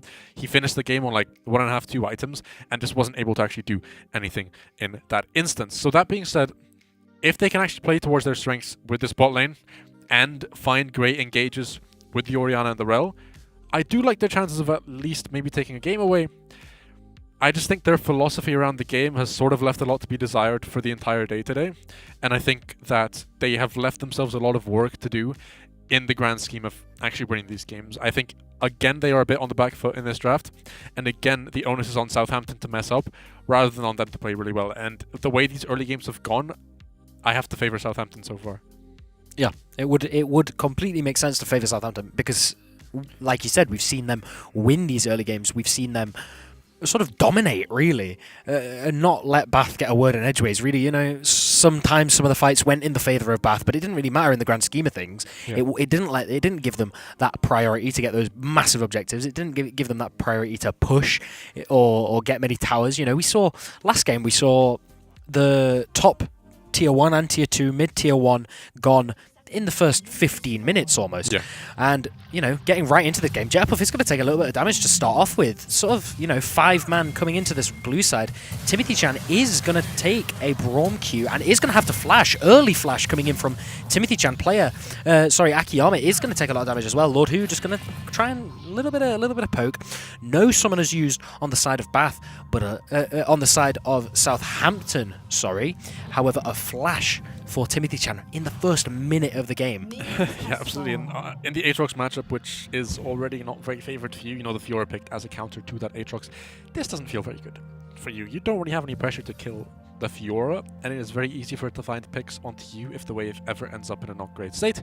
So, 1 minute and 25 seconds in, SVG already starting out on the strong foot, as we have seen so often so far. Yeah. You know, we see them off the you know, that's that priority in the jungle. 5 people in there to Bath's 3. Maru is just going to kind of start in the top lane on his own, not going to get a leash, doesn't really need one. No real proper shenanigans, no invades coming in from either side. You know, nice chill start to this game. A little bit of a scuffle right at the start, but nothing else really going on at the moment. Yeah, definitely. I think the main thing to focus on this game is I'm less interested in the top lane in the sense that unless something really drastic happens, neither of these two players is really going to 1v5. Obviously, Aatrox in quite a bad spot, so we can just expect Fiora to slowly win this. And with both jungles clearing down, not much interference. Without there being a solo kill, not much is going to happen except Fiora steadily growing a bit of a lead through that CS and that XP. On the other side of things, so much setup potential through mid and bot. Syndra Orianna, 2 control mages known for their team fighting, known for their setup, but also known for not doing much prior to level 6, prior to the sort of mid to late game stages of these team fight extravaganzas. Both junglers carrying at pretty much the same speed as well, means they will arrive semi-similar times around this bot side fight. I do think Rel does have the faster clear overall if done correctly. So we'll be able to see her get to level 4. Maybe Udyr will actually skip the blue buff, knowing he won't be able to reach at the same time and come back for it later to be able to impact this fight at the same length. As well as that, Snow and Believer currently pushed in under their tower, means it's in a way harder for Maru to find an angle into this lane, but she can also be much more responsive to an eventual Jetto buff gank if she's able to just sort of sit in one of these bushes. So it's about, do they want to fight over Crab or do they want to fight over this bot lane? Interestingly, Maru is in a good position to sort of do both, right? Because they have the full push and they've managed to crash now. The bot lane can just walk up to the Crab and fight with her. And I don't think this Udyr really has an opportunity to walk down here unless the mid laner can interact.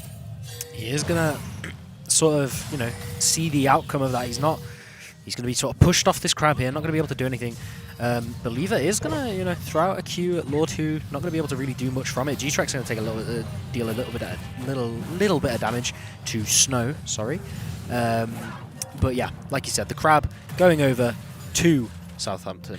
Yeah, a bit of a waste of time for the Udyr, the Jetto buff, because now Rel has been able to get a full base off, right? So by the time the Udyr gets his first base, unless he goes straight to starting this clear, which it seems he actually will, just go straight to the Raptors, the tempos can be a bit weird with the junglers now, right? Because the Rel has full boots finished already, which means the clears can be faster, the ganks are going to be a lot more potent, and just her ability to respond to things around the map will be much greater as well. On top of that, The Kai'Sa and the Braum, although being pushed completely under tower, are actually up CS, which I really don't like from G-Sharks. I think if you're playing like this and perma-pushing the Kai'Sa under tower, you have to at least be up CS, right? You're putting them in such an awkward position. It's harder for the Kai'Sa to farm. You have the jungler pressuring as well, so they're sort of like mentally off. And once this wave crashes, once Kai'Sa gets all the CS, she's going to be up. So you have to now use that tempo you've got, because you haven't actually given yourself a gold lead.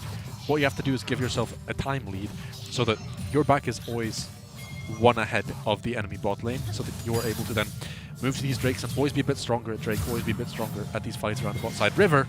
Jetpuff is going to look to gank Timothy Chan. Kasane doesn't really have the health to do anything from that, so it's going to come to nothing from Jetpuff or Timothy.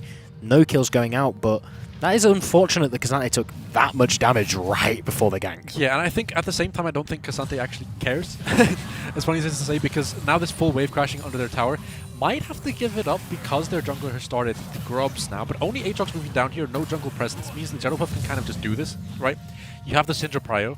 All that Timothy Chan is doing is being like, hey, chill, take one, go away, you're not going to have time to do the rest. Tries to buffer the base with a shield, but doesn't manage. But Fiora loses essentially nothing, right? Kept the flash and had TP advantage over Timothy Chan. So all they were doing was taking this trade, the wave pushed in, and now they have a very powerful lead. 3 longswords to 1. Yes, the refillable pot, but nothing else, really. Udyr now getting his first base of the game, is actually up a little bit of CS, but down a dragon and only got 1 herald. Kasane is going to go for a dive here on the level 6. Is he going to fall with that last tower shot? He is first blood going over to Timothy Chan. Sort of a little bit of a misplay from the Kasane, sorry, on the Fiora. Just got really, really confident with that ult. I think we can see that he flashed as well. So obviously he hit level 6 and thought, that's it, this is my chance to solo kill. And it went wrong. Yeah, the greed of man really knows no bounds here. Just a bit of a... Again, a bit of a greedy play, a bit of a misstep there. No need to do that. You pretty much had almost crashed the wave under the tower. You had such a great lead. You got a free back there. I guess in the head they were like, if I kill him here, the lane is completely over, which is true, but it's just an unnecessary risk, right? You're already winning the lane. What does that really do for you other than put you in danger, which you are? Believer's looking to sort of force a fight here. He does not know that Maru is here, though. Maru is going to answer with the stun onto Believer. Believer looks to fall, flashes out, is ignited, though. G-Trax is going to be able to pick up a kill. Jetpuff not really going to be able to do anything to answer this. Maru is going to take a lot of damage from Snow, but it is not going to be enough. Bath is going to be able to pick up a kill. The double stun coming out. Flash from Maru is going to pick up Jetpuff. Jetpuff is going to not die. Jetpuff does not fall. Lothu going to flash, but the shield coming out to save Jetpuff. Maru did fall during that fight. Snow picked up a kill, and G-Trax going to be able to pick up the kill onto Snow. What happened? Jetpuff lived so thinly. Yeah, a couple of misplays there on the side of Southampton, which meant that I think it could have gone a bit better for them. However, at the start it looked completely doomed, so definitely won't be upset with what happened, as Jetpuff might be looking to re-gank this actually. It looks like Jetpuff is going to look to come in. He's, you know, gained a bit of health from the Scuttle Crab, gained a bit of health from the Smite. Isn't able to actually get the angle to do that, but... Yeah, but a couple of greedy decisions, right? So Snow holding onto his flash had so many opportunities to flash. The action doesn't stop here. Top lane 1v2 about to take place. Maru is going to get in here, isn't going to be able to get anything off, is going to get parried, and Kasane is just going to look to run away. Timothy Chan is going to catch him though, and Maru is just going to be able to follow that. Second kill going to Timothy Chan in the top lane here. That is not what Kasane wanted at all. And this is exactly what the University of Bath do want, on the other hand, because this is what they've been missing in these last few games, right? This early game presence, this domination over the map. They're Aatrox, who had the counterpick matchup, who lost his flash level 1. Picking up 2 kills now, one of them a solo kill as well, and only down 3 CS. Able to get, I believe, possibly even a solo plate here. Yes, guess the solo plate. And 2 grubs picked up for the Rel, who even got the dragon. They are finally getting some of that early game control there. Up about 1k, so not the greatest of differences. But it's about the fact that the 2 games before this, they were so far behind. Like you said, they're getting that early game control, and they're building up that momentum. But it's about whether they can keep the ball rolling. Can they carry on with, you know, their lead? Like you said, they've only got a 1,000 gold lead, but can they grow that into something even bigger? Can they keep doing these ganks? Can they keep doing these solo kills? Jetpuff, being a little bit sneaky here, going to look to catch Timothy Chan as he walks back into the lane, wants to get that shutdown, maybe looking to get it onto the Kasane. Timothy Chan has no idea, no wards at all, but Maru is nearby, so it's a bit dangerous. Jetpuff is going to run in, gonna smite, gonna catch out Timothy Chan. Timothy Chan does look to fall here. Kasante with the ult. Timothy Chan is gonna fall here. The shutdown going on to Kasante, but Jetpuff is gonna get pulled back under tower. Jetpuff is gonna fall straight to Maru. I would call it a worthy trade. I do think it might be the emotes coming out from Maru. Little bit of unsportsmanlike, you know, maybe trying to get into the heads of Southampton. Maru not really looking for anything, just looking to hold the wave, but, you know, like I said, they had the jungler there to answer that when it was needed. I think this would have been a much better play if Kasante on the Fiora was actually able to get that wave to crash earlier. The problem is they didn't know where Orianna was, so being a bit tentative, because if Orianna and Rel were able to follow up and then turn it into a 1v2 and hold the wave, that would have been disastrous. But breaking the freeze a little bit, getting the shutdown onto the Fiora to stabilize the lane a bit more, definitely worth overall for the side of Southampton. Jetpuff obviously overstaying a little bit, but has that Shirelia's completed now. The cheapness of those support items coming in is able to empower them so much. On the other side of things, the Rel, with the Bombies as well as the Wardens, right? Building into two different items at once, they're going to hit their first item so much later than the Shirelias, which means fights around these Drakes could get very dangerous for Bath now. Yeah, and we're sort of looking at the bot lane here, you know, the Aphelios. We called it an ego pick, but it is, you know, sort of paying off. He's got that, I'd call it a CS lead. It's only 1 minion, but he does have those 2 kills under his belt. He doesn't have the item though, whereas the Kai'Sa does, and they are just looking to get this control around the dragon to pick it up. Yeah, it's a bit unlucky, the timer on the base here. I mean, if they were like 5 seconds earlier, they could have probably looked to contest this, but the problem is there's nowhere for Syndra to TP. They have no vision on the actual Drake. It's being burned down very quickly now as well, already halfway done. The Udyr will have to fly in alone if he wants to contest this. Brom now is in the way. Shockwave coming down. Shockwave coming down, and Jetpuff is going to take a lot of damage here. Is Jetpuff going to fall? Jetpuff is going to fall to Maru. Maru jumping in and just picking up that kill. G-Trax is taking a lot of damage from Snow and Believer, however. Syracusa looking to fall as well.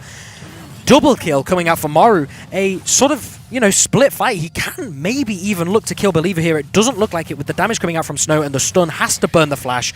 A lot happened in that fight. Do you want to walk me through it? Yeah, trading flash for flash at the end there to capitulate on that fight. I think this was fantastic overall from Southampton. The way it played out is essentially the Udyr and the Brom were able to tank the brunt of that engage force, right? So the Rel and the Orianna.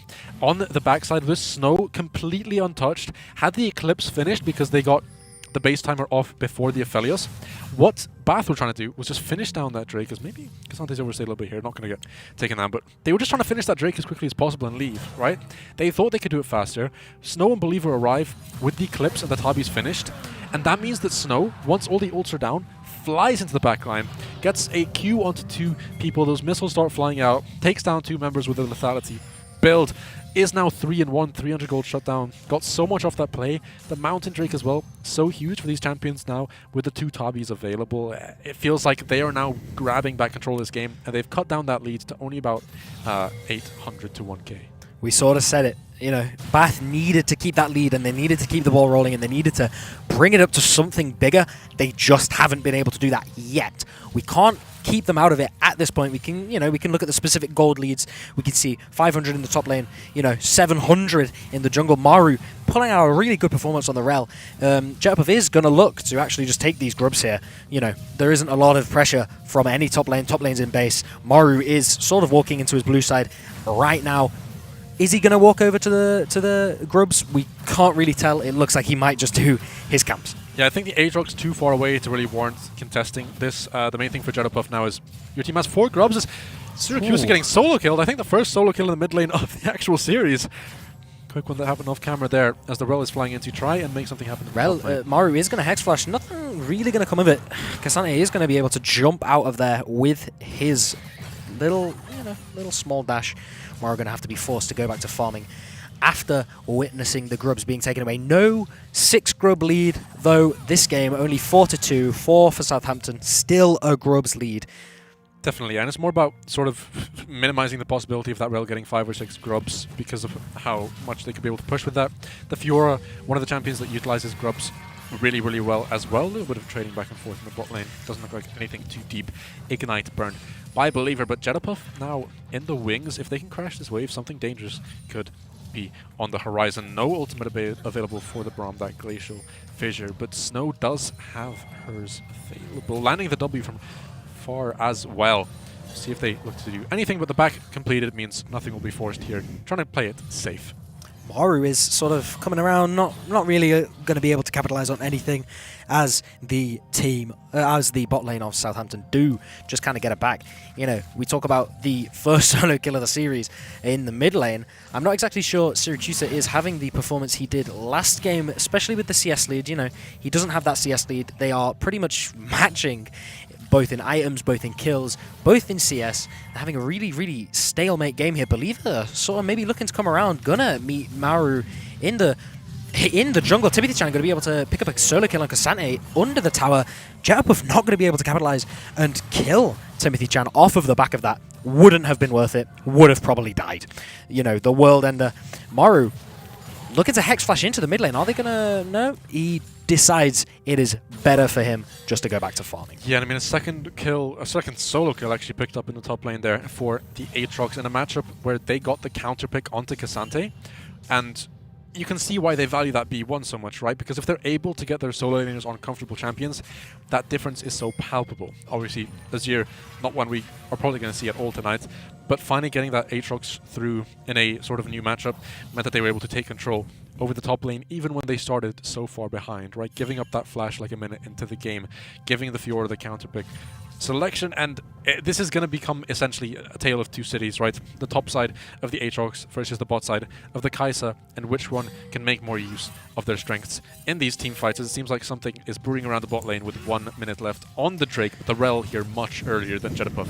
Maru is looking to hide in these bushes here. Believe it has just put down a ward there, but they did see that, so Maru is not going to push further than this bush, I wouldn't think, as of yet, as they would see it. Believer and Snow are just going to kind of, you know, let them push. Not going to let anything happen here, though, like you said, Jetpuff is nearby, so they might be able to look for a 3v3 in the bot lane. Maru is going to back, though, and G-Trax is also going to look to back. Jetpuff just going to finish his clear. Nothing really happening across the map at this point, though. The Herald is alive, the Dragon alive in 30 seconds. We are going to be looking to get that priority in the bot lane for both teams, but I do think that Southampton are certainly favoured for both of these objectives at the moment.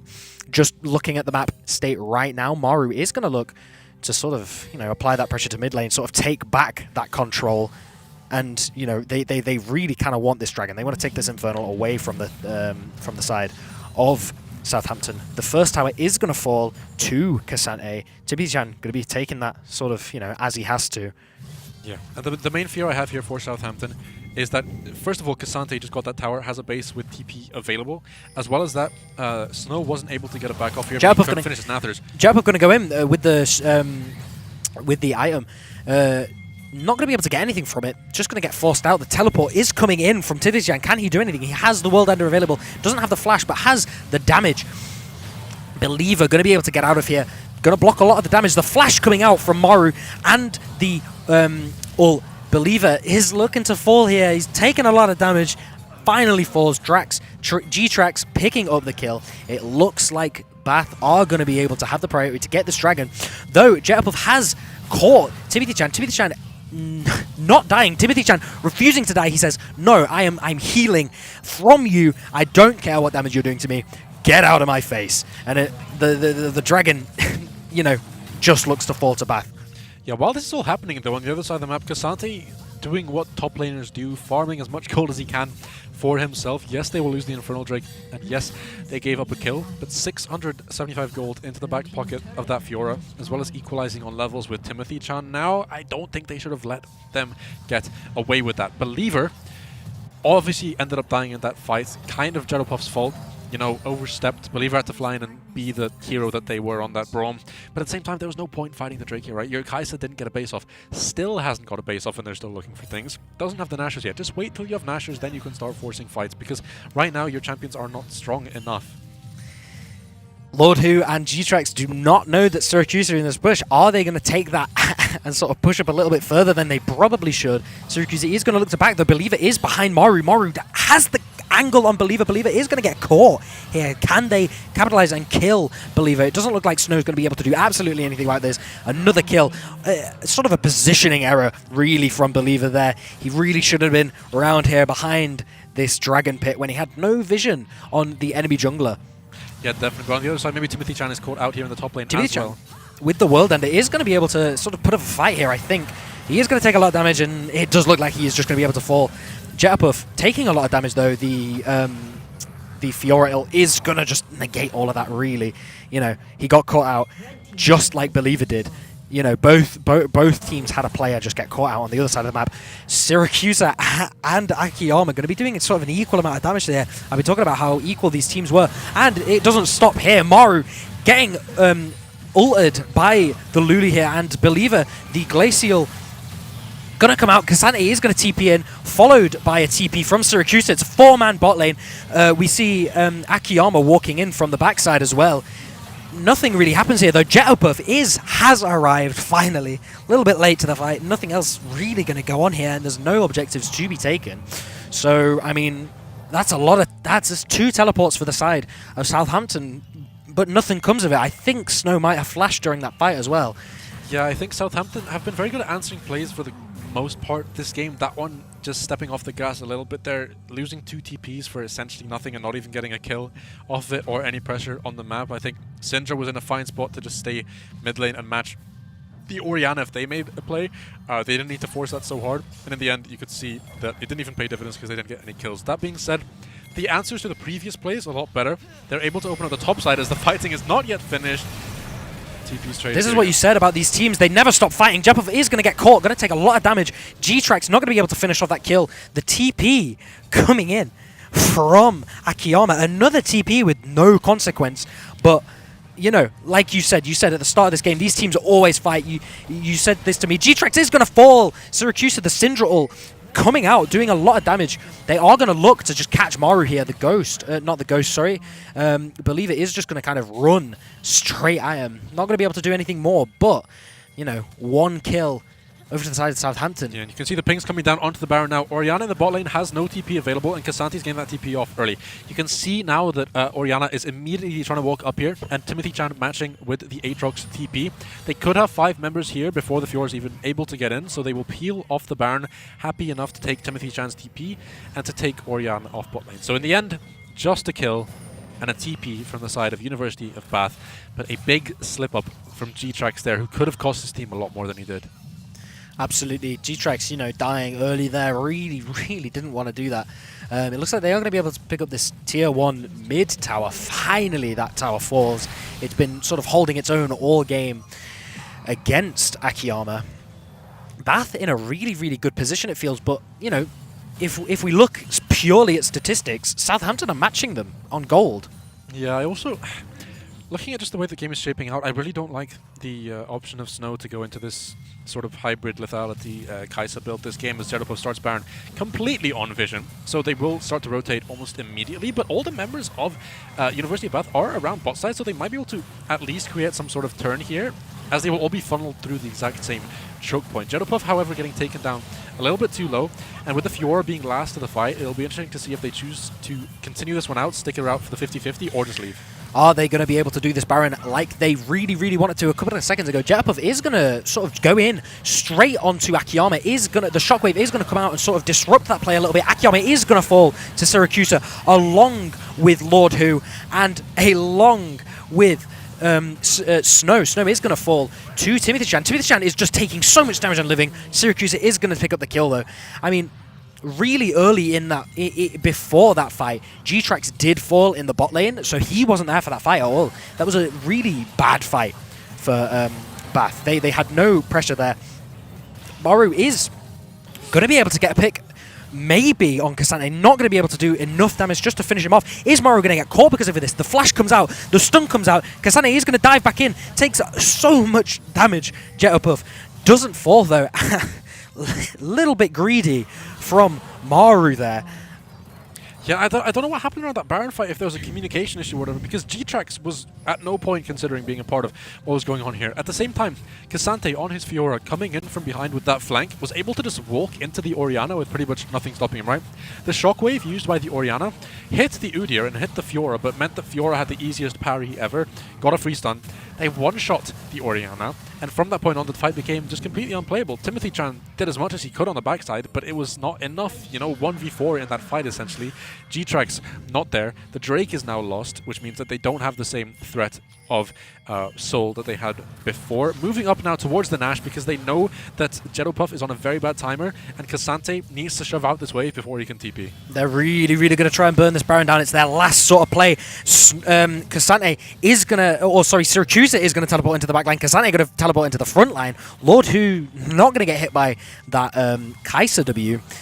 Sort of narrowly dodging it. They really needed that Baron to go in their favor, but they just really didn't have the damage for it. Yeah, and what those TPs did do, though, is they managed to push them off enough for Jettopuff to find himself in a position to be a little bit more useful. The Aatrox nearly picking up Jettopuff on the side. Good parry there from Cassante, meaning that he doesn't get caught out on the side of the fight. Shockwave still available, but the World Ender is down just for a little bit, meaning they probably can't force another play around the Nash. The two side lanes quite sort of central right now, so no team really has the pressure of the push in these lanes.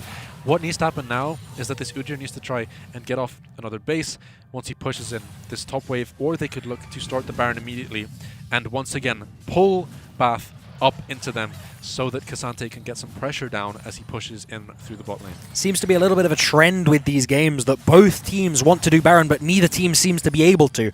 Both teams having started Baron a couple of times and just being forced off by the other team into a fight or into a unpreferable play, or they just needed to get out of there. But like I said, no team's able to get Baron as of yet. Seems to be a trend that we are seeing in a couple of these games. Southampton are in a really, really strong spot at the minute, basing a lot of their things off of the jungle control.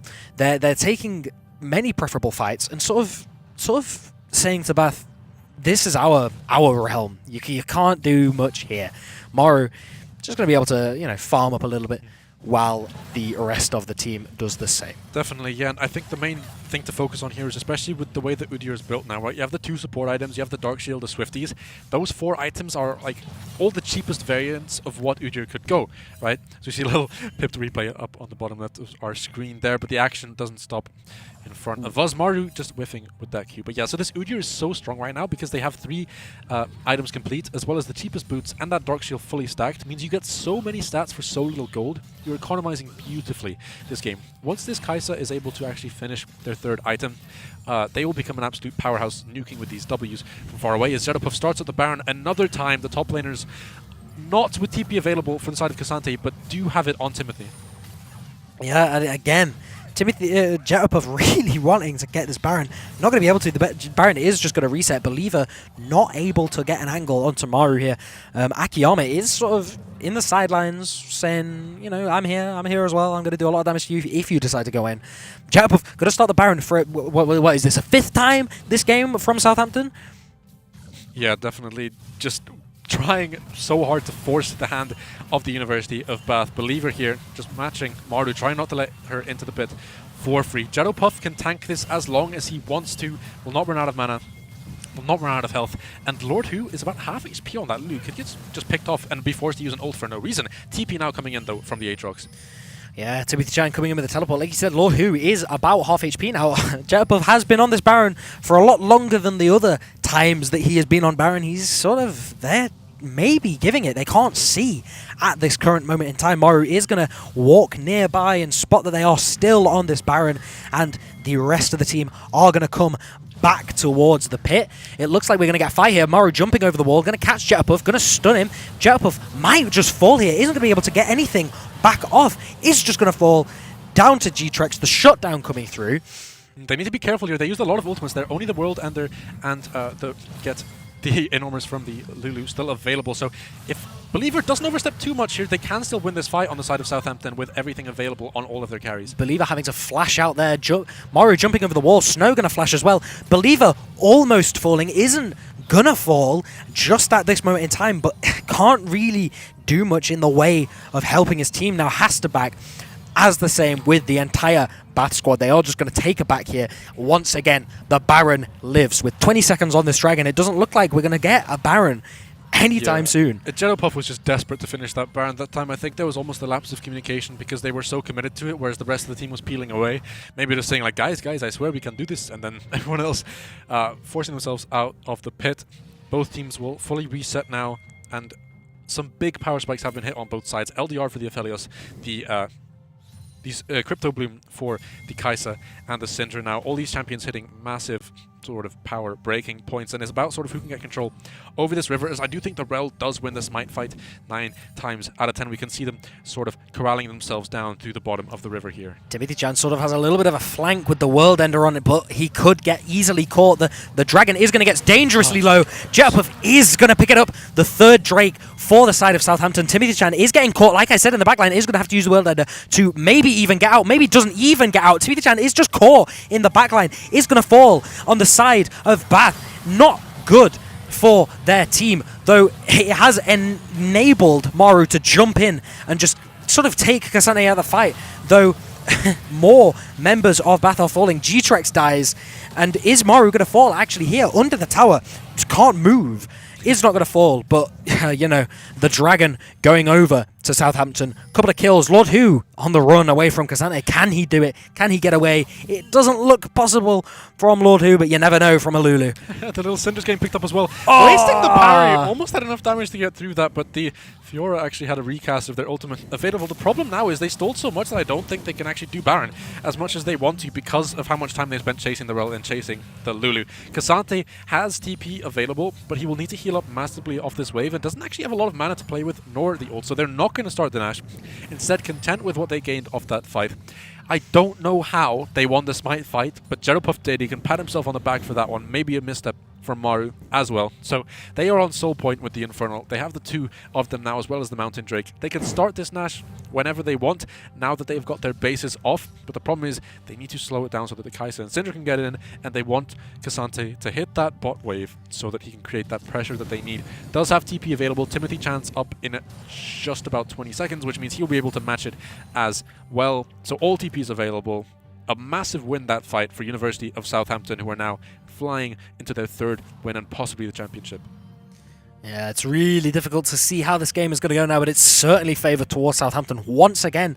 I mean, you know, they might only have 2 more kills, but they have, what is that, 7,000 more gold, almost. Jeropuff sort of being a little bit aggressive here towards Maru in his own jungle. Lord Hu is going to be there to back him up. Nothing going to come of that, but Lord Jeropuff is just putting that pressure on, saying, get out of this jungle, you can't be here anymore, I've claimed this land as my own. Jeropuff is just going to carry on going. Maru, you know, pretty strong, doesn't take a lot, but as we can see, you know, Kasane, Timothy Chan in the bot lane, not really anything happening there, but you know, as we said, both TPs available in case anything goes down. Jeropuff has started the Baron again, it looks like, for what's this, the 7th time, 8th time? Yeah, and the problem is that Kasante should always have first move here, which means it's very hard for them to actually ever contest this, as well as that the Udyr is such a nuisance, right? 2 levels up on Maru, gets to just walk into the jungle, pop all their shields, pop the massive storm, chase them down, chunk them down a bit, then walk straight away. It'll be important to see if they can get down this level 16 Orianna, who is actually a level up on Syracuse, so much stronger ultimate available for this team fight if that shockwave can land onto multiple targets. Does have the Banshee's shield off the Verdant Veil as well, so hard to take down. Gets blasted though by Snow with the Void Seeker, so doesn't have that available anymore. And as this is all happening, Kasante is just free pushing through bot, claims another tier 2, and Jeropuff is going to start the Baron again. When are they going to finish this one up? Jeropuff really wants this Baron, but it's not happening. Again, he falls off of it. What's happening here? This Baron, strongest Baron alive maybe. I've never seen a Baron live this long in a game like this. We haven't had one single Baron kill in this game yet. 33 minutes in now is pretty, definitely a long time for a Baron to live. I think my main issue here, right, is every time that they semi-force, it seems like they're going for the fight here. Good E from the Syndra, maybe has disengaged the entire fight. Maru could be in trouble now. Maru could be in trouble, but it doesn't look like it. They are just going to, Jeropuff is not going to actually go in on that fight. Bath maybe in a position to look at the Baron themselves now. Jeropuff taking a lot of damage from Kasante got taken down. Ooh, that is really detrimental for the side of Southampton. They really can't look at this Baron now, not without the TP advantage that Timothy Chan does have. 50-second backs now, especially for Kasane. That's huge at this point in the game. They can start the Baron. They can maybe take it away from Jeropuff. Jeropuff must be so sad. He has tried this Baron so many times and just has not been able to. But they do have the TP advantage. Timothy Chan can just kind of arrive at this Baron whenever he needs to, and it looks like he is going to have to. He's going to be TPing behind Jetupov. Jetupov just going to have to run away. First Baron of the game, 34 minutes going over to University of Bath. Yeah, I'm not sure if I like this TP, but we'll see if they can actually make anything Maru. happen out of it. Mario could just go in on Syracuse and just G-Trex just completely explodes him. Nothing he could do there. This was really, really, really a huge misstep from Casante there. Getting solo killed in the side lane is the only way that you can lose from that position, right? As we say that, he's TPing into the top lane, right? He knows that Aatrox doesn't have the TP to follow, so Orianna will have to expend hers, but is able to get back with the Baron empowered base. Can she get that inhibitor tower before she gets collapsed upon? I think she'll be able to, using her empowered autos and the Void Grubs, but Infernal Drake will go down. So Nash and Infernal, 3 Drakes apiece. Jetupov trying to chase them down. Fiora is in a 1v2 on the top side, whereas they could turn this into a 3v4, which could win them the game. Looks like Jetupov is going to fall here. Jetupov is not going to fall. So much shielding coming out. Jetupov just living. Believer is taking so much damage as well from this from G-Trex, though Maru is going to pick up the kill. Jetupov doesn't fall, but again, that really didn't need to happen. Jetupov did not need to force that fight. Jetupov is going to get dove on it again. That shielding is massive. Snow going to dive into G-Trex now, though, without the help of Maru. G-Trex living. G-Trex does not live. G-Trex does fall to Snow, but Snow falls as well. Jetupov is going to carry on going in with the help of Syracuse. Syracuse and Jetupov not going to be able to pick up anything, though Timothy-chan and Akiyama are behind. Syracuse, the shockwave is not going to land as Syracuse flashes away. A lot of things just happened. Slow it down, guys. They keep going for these plays, which just end up possibly losing them the game. They have such nice setups, which if they just had the capacity, slow it down. Wait 3, 4, 5 more seconds. Syracuse had 6 seconds before they were alive and had the ability to TP in to win that fight. But Jetupov just chomping at the bit, just flies in without really considering what could happen on the negative side of it and ends up losing the play because of it. Then Snow flies the W in, ults in to try and follow it to try and get the one shot, but the W goes wide. As we see a game pause, not now. A pause coming in. Okay. Well, at least we get to sort of break down what's happened over the last few minutes because it's been a bit hectic. Southampton still sitting technically with a gold lead, right? And the map is a lot more open in their favor. So you've got the tier 2 taken on top, mid, and bot, as well as the inhibitor tower taken from the top lane, meaning you do have a lot more space to operate with. You are 1 Drake away from Soul, but so are the enemy. And 9 times out of 10, you'd favor the Rel to be able to win these Smite fights if it comes down to a 50-50. Obviously, we didn't necessarily see that the last time, but in theory, that should be how it works. So you would expect Maru to be able to claim the Soul for them in a sort of face-on-face battle. Southampton were completely in control, I want to say. They were just chopping away at the base, in and out of Baron, in and out of Baron, in and out of Baron, and then as soon as Casante drops, the game just blows open 300 different ways, right?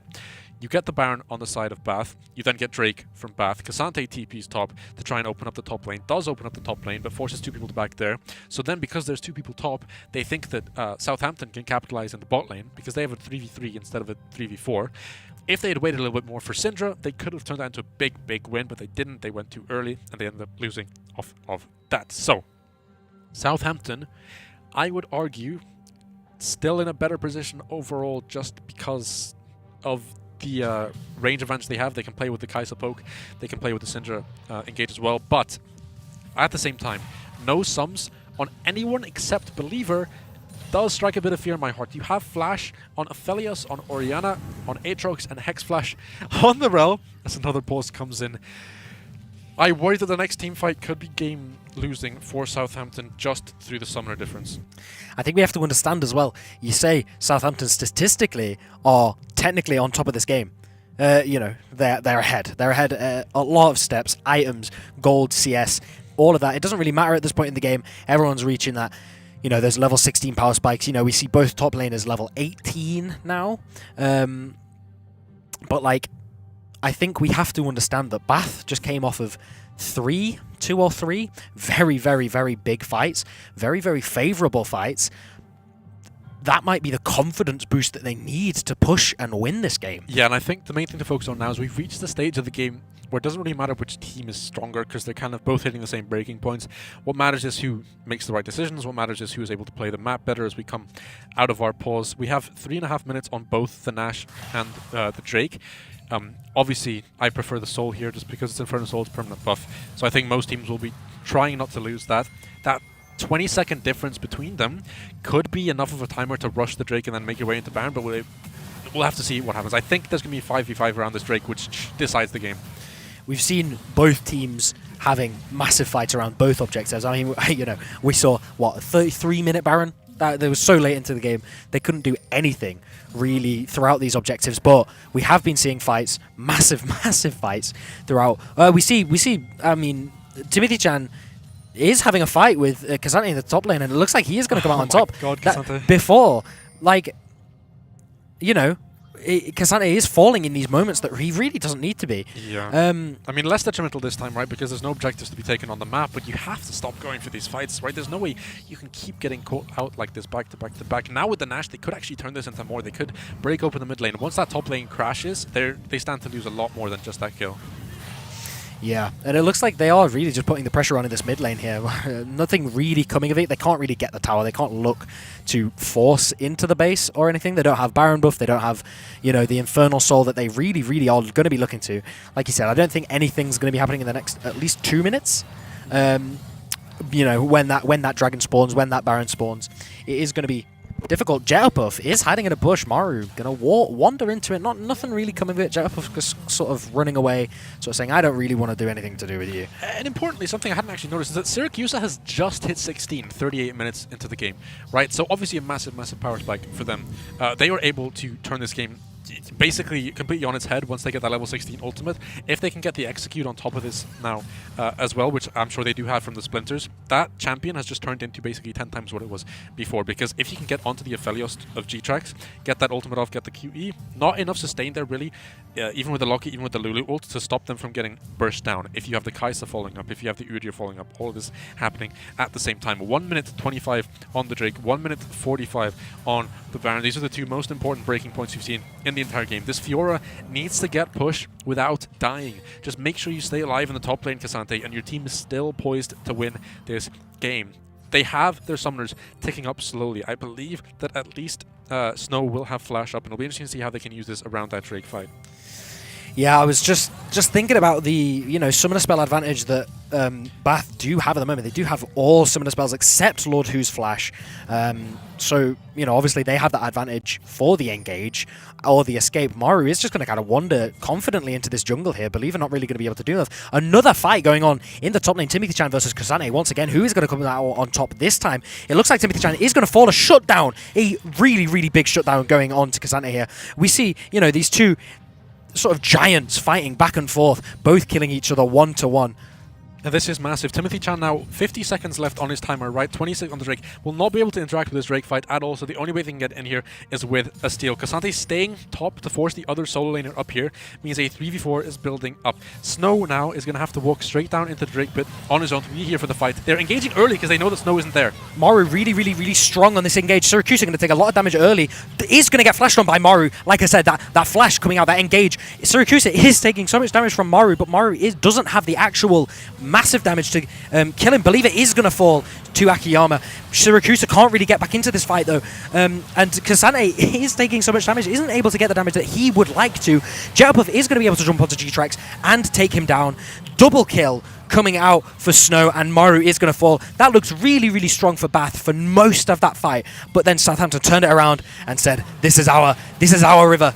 And Bath, given that it was a 4v5, doing well. They found 2 picks, but it was the 2 picks that they didn't need, right? Believer going down, Kazante going down meant that so much was expended. Syracuse and Snow, the 2 level 16 carriers, were able to just fly away during that fight. Snow, full HP pretty much the entire fight, kept both summoner spells. Syracuse still has flash up, Believer still has flash up.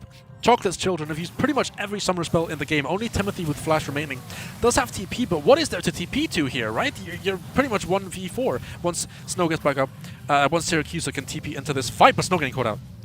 Snow taking a lot of damage early in this fight. Jetterpuff is going to take a lot of damage as well. Timothy Chan is just the flash behind. Snow, a double kill coming out from Timothy Chan, and Syracuse might fall as well. Is not going to fall in this game, in the sort of fight there. But Timothy Chan showing really why he wanted that Aatrox pick, and it stops Southampton's Baron. It stops their momentum. It stops their flow. It stops everything that they had worked to up to that point. And Timothy Chan didn't even use his TP. He just walked straight in there, decided, no, we're not losing this game. We're not going home just yet, Southampton. You've got to go through me first, as he brings down the hammer. Q1, Q2, flashes the Syndra E. Q3 kills one. Auto kills the second. Now there's no jungler. There's no ADC. And what looked like a lost game has turned into what looks like a won game where they will pick up this Baron. Yes, they lost the soul, but they have a 3-minute window here where they could completely flip the game on its head, but Cassante is trying to make them pay for it. Cassante obviously getting those 2 inhibs. Well, he got the other inhib earlier, but he just got this one here. Double inhib is going to really make this hard for Bath to use their Baron to their advantage, because they're going to have those super minis to deal with. They're going to have everything that is going to be thrown at them. Southampton are not going to go down without a fight. That was an unfortunate fight around the Baron. Timothy Chan obviously picking up almost 3 kills. Just like he said, he didn't even need to use the TP. He just wandered in and did exactly what he wanted to do. And this is what I was saying, right? Southampton had all their summoner spells available. It looked like an unlosable situation, but once again, getting caught out before Syracuse could get his TP in meant that Snow was brought down to 40% before anything could happen.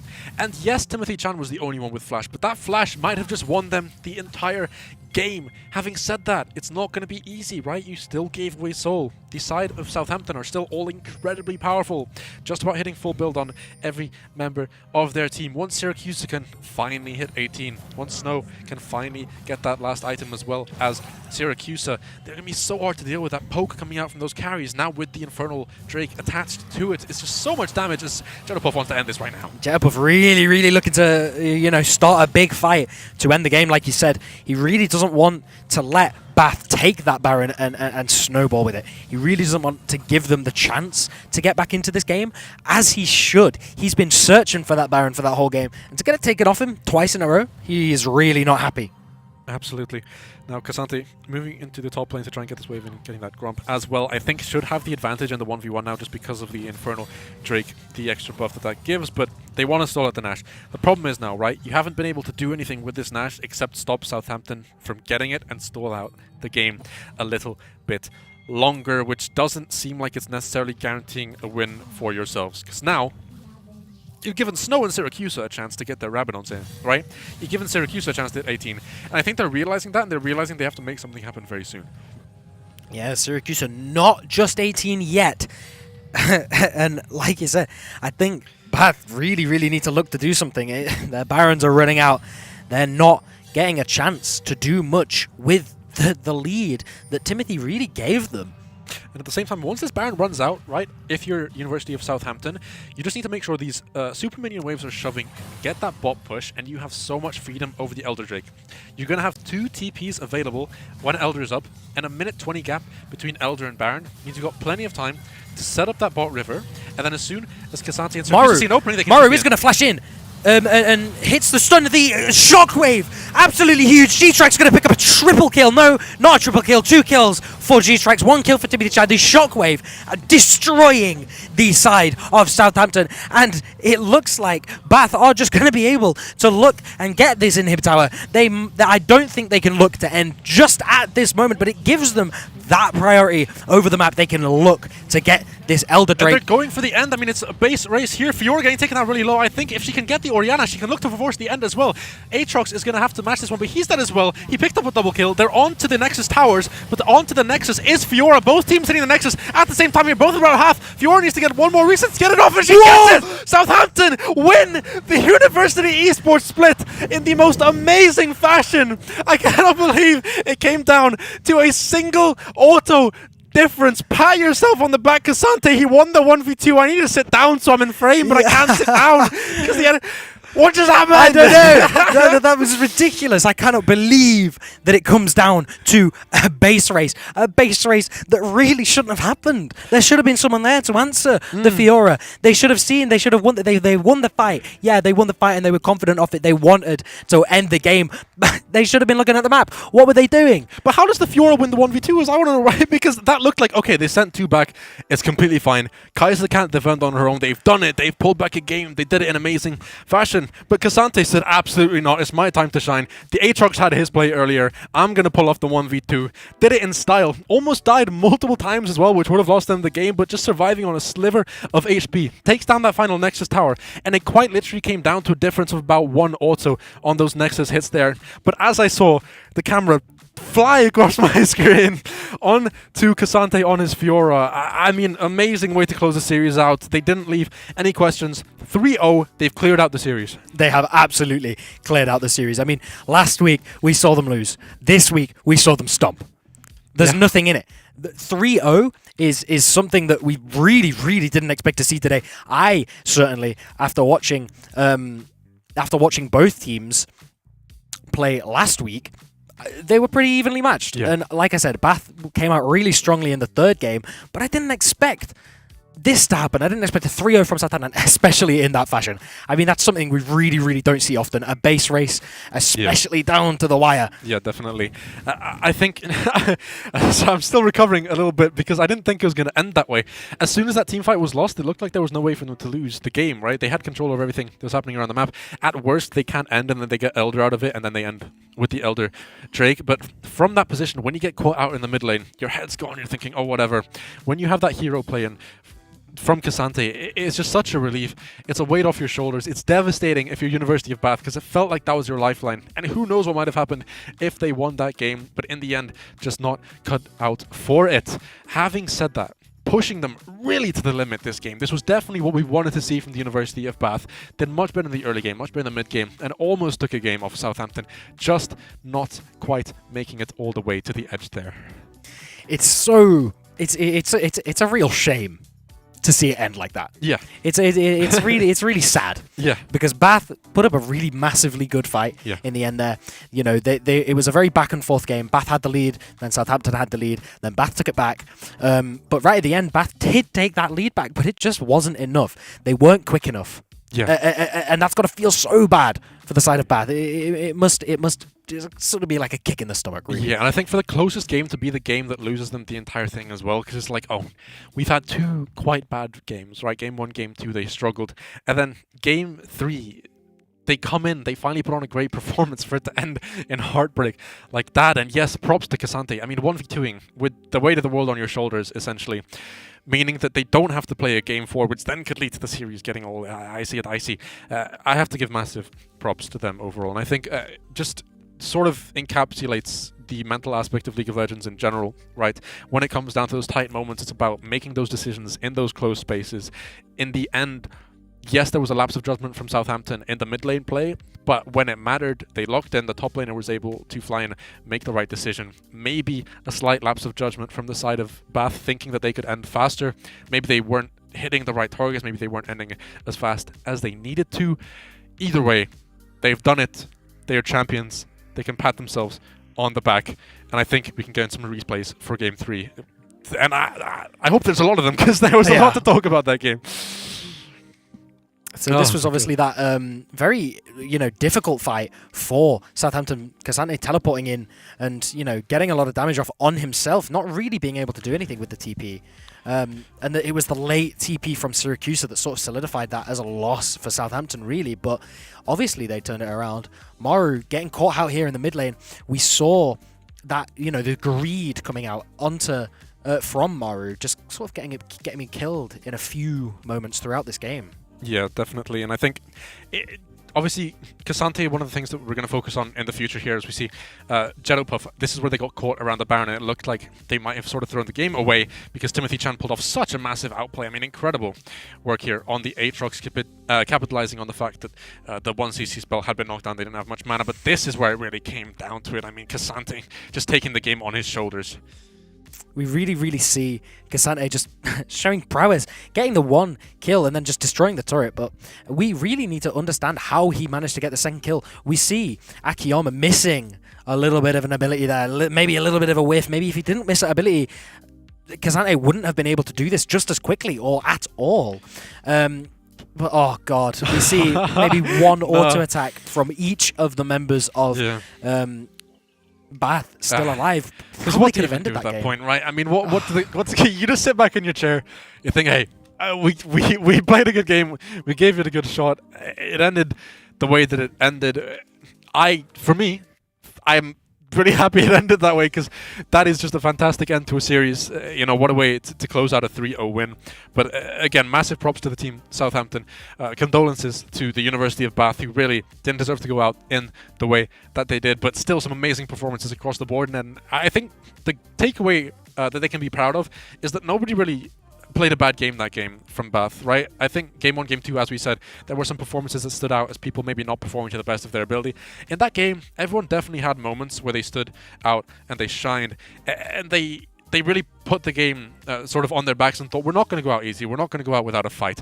And thank you for giving us such a show, because I drove out all the way here. I spent however long on the train to be here for this game, and you guys gave me what I love, which is nice, close League of Legends where teams are battling it out, and I got to cast a base race. It must be a first for you. It's certainly a first for me. It was such a tight moment. So we were both.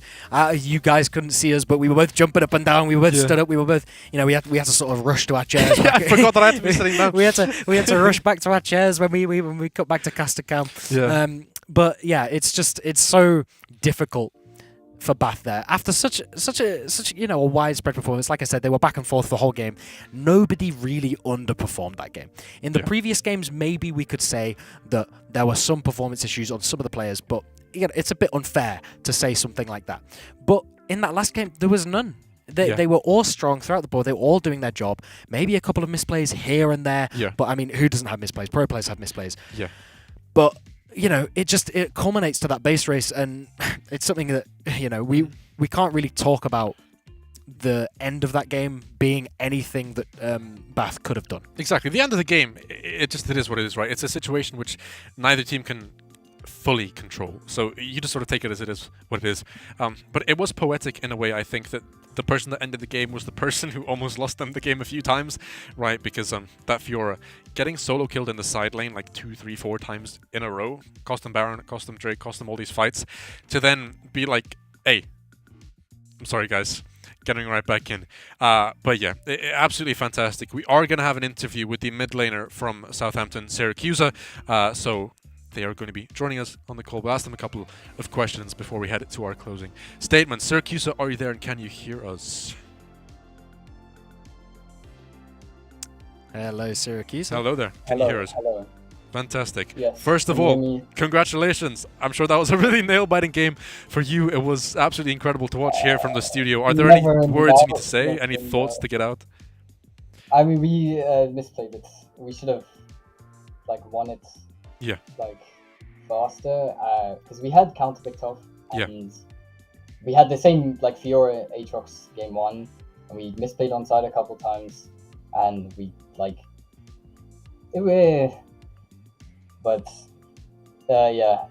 very clutch from my top lane at the end to kill them too. I did nothing in the last fight. I just died. Definitely. And were there any sort of things taking away from the first 2 games which were sort of, I guess, cleaner wins that you had sort of more control in? I feel like, especially in the middle lane, you had more control over those side lanes. Do you think there was sort of anything mental which led to that sort of falling away in the third game? Do you think Bath played better, or do you think it was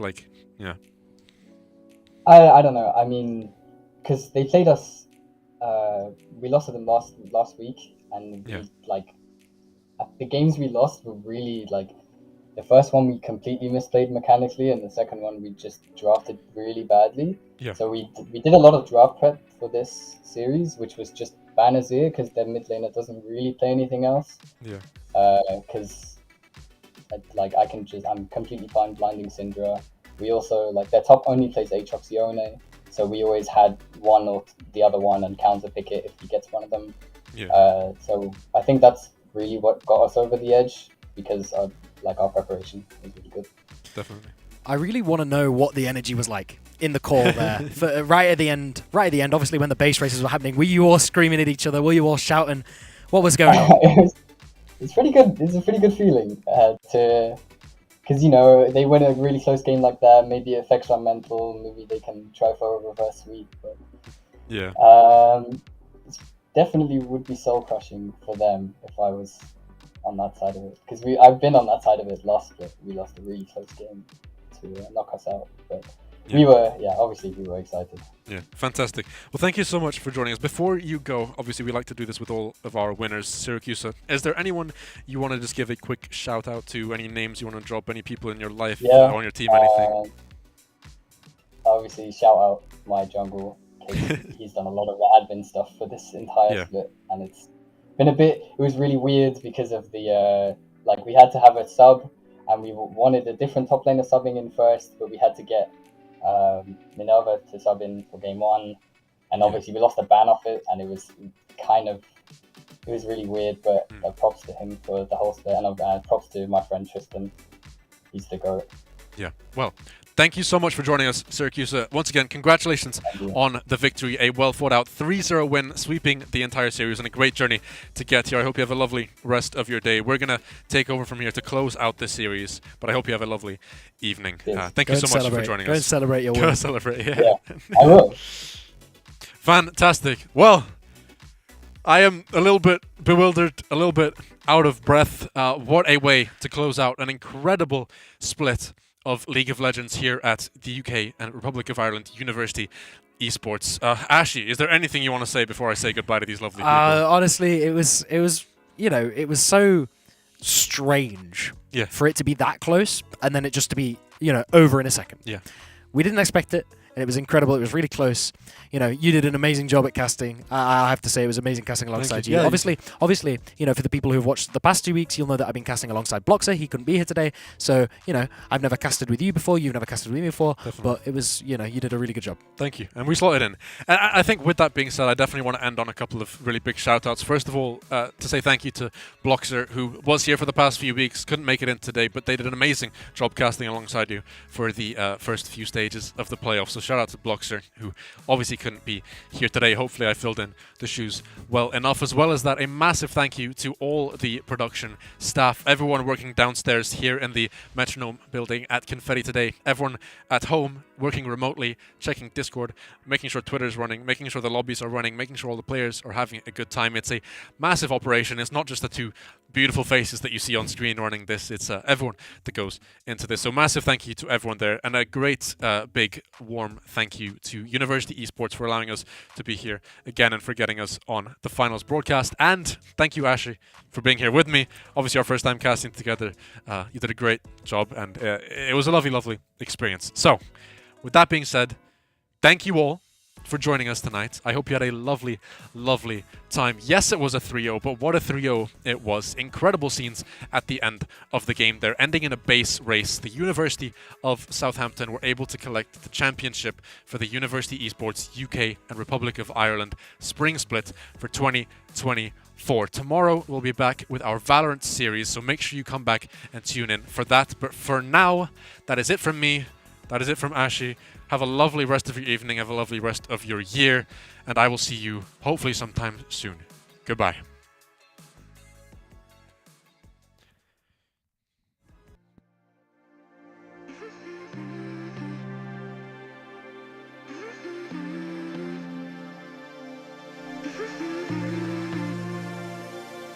You say you love me, say you're thinking of me, but you're just lonely. Tell me I'm special, but to you I'm anybody. To you I'm anybody. To you I'm anybody. To you I'm anybody. To you I'm anybody. To you I'm anybody. To you I'm anybody. Say you love me. Say you think